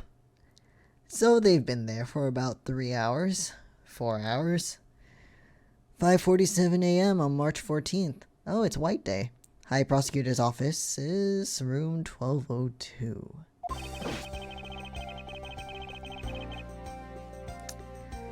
Man. Very good. And the results we got back from the lab techs on the tape turned out to be real solid, sir. The blood work came back and it was definitely Mr. Faith's blood on there. And as a bonus, they were also able to lift a few of Mr. Faith's fingerprints as well. Oh, Maggie, you're saved again.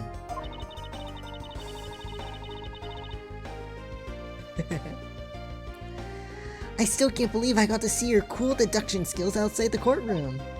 I'm impressed beyond words, sir. It was nothing. I'm just sorry you got caught up in a murder in my office. Please accept my apologies. Oh, it's not your fault.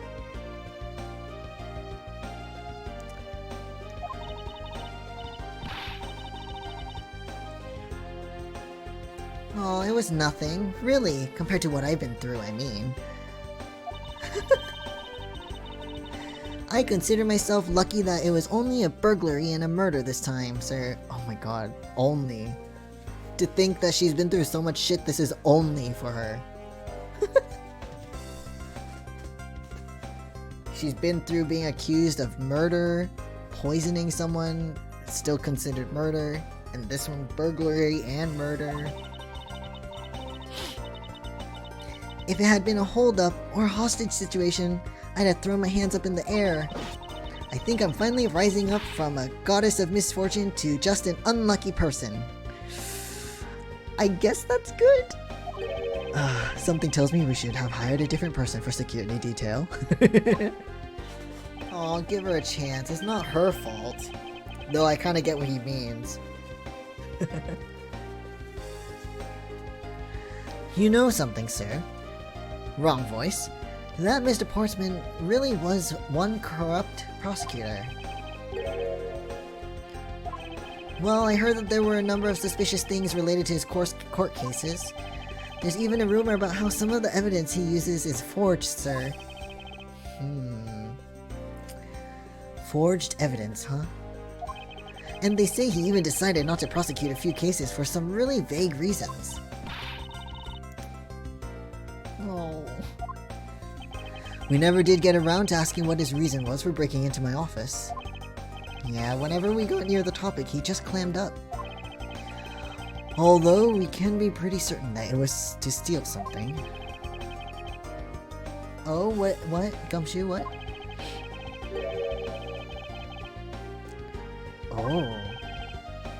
Oh, well. With Mr. Portsman not willing to divulge anything, it certainly lends credence to that rumor. It would seem that we haven't heard the last of this.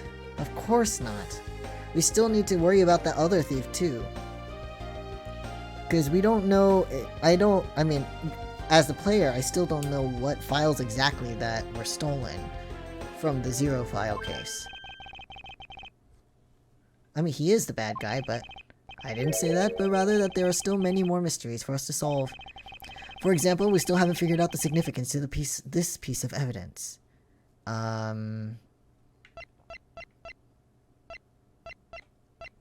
This one? I hope.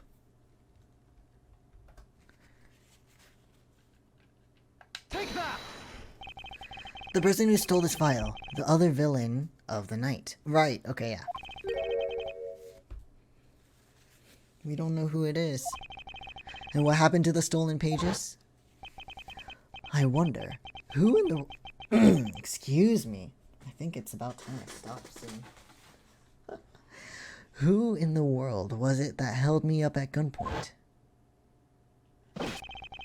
Mr. Edgeworth, sir. Okay. I came across this while I was processing your office, yeah. This card.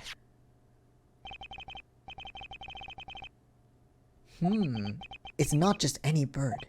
It's the mark of the raven. A three-legged raven. I know a little bit about this. The name.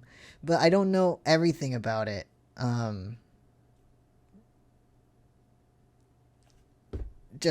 like, I haven't been spoiled about the story of this game, but I know some of the characters, so I kind of know a little bit about what this is, but not too much. Even you should know what this is, detective. The great thief everyone's talking about, yes. It is the mark of the great thief, Yatagarasu. Yes. And I don't know what yata means, but garasu is actually what happens with Japanese words is when you combine two words together, they'll soften the, not always the case, but usually they'll soften the consonant of the second word. So garasu is actually for karasu, which is crow.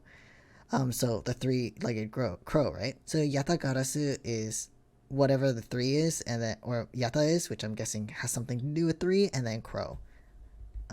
I think. It's my assumption anyway, because karasu is crow. Under the mark of a legendary bird, the yatagarasu is noble to the end, a modern Robin Hood. Labeled mysterious and phantom-like, the yatagarasu appears and vanishes at will. Though we don't know much about this thief's ultimate goal, we do know the targets. The yatagarasu likes to find and make public evidence of corrupt dealings of all sorts. The theft is always performed in silence and always with perfection. Once a target is chosen, no dramatic calling card or announcement is sent forth. Instead, the chosen corporation is infiltrated without even the target noticing. Some days later, the evidence that was found is sent out to the mass media. Okay. Along with this single card. Although it has been a while since the yatagarasu last appeared. Oh god. Although it has been a while since the yatagarasu's last appearance. Ooh, what's written?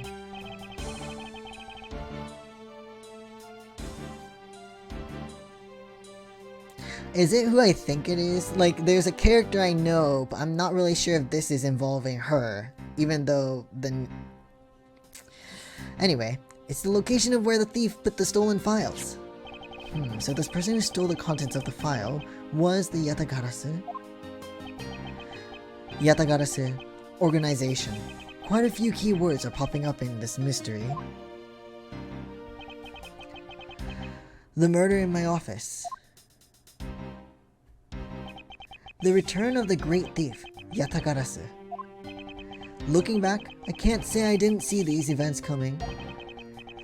For they were heralded by the incidents that began to occur 2 days ago. What? The end. Okay. We are done for the night, but holy shit. That was crazy. Oh dear, let's save. Yes, we save. Wow. That was pretty intense. A bit,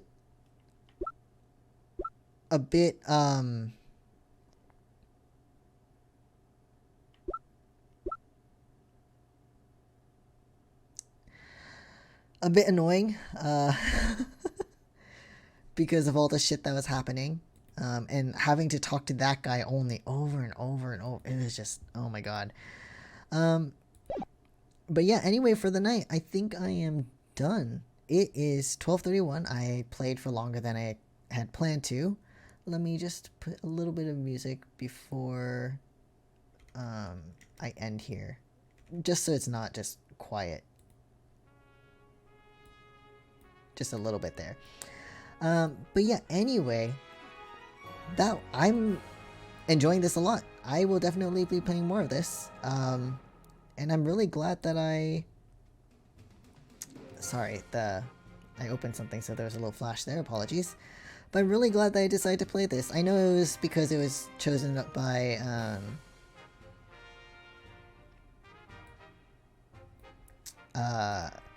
poll, but I was wanting to play this anyway.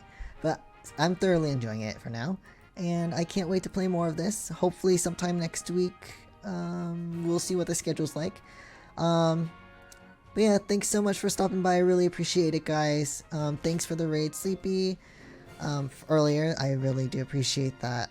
And for those who watched, whether it's like, you know, active or lurking, whatever, everyone's appreciated.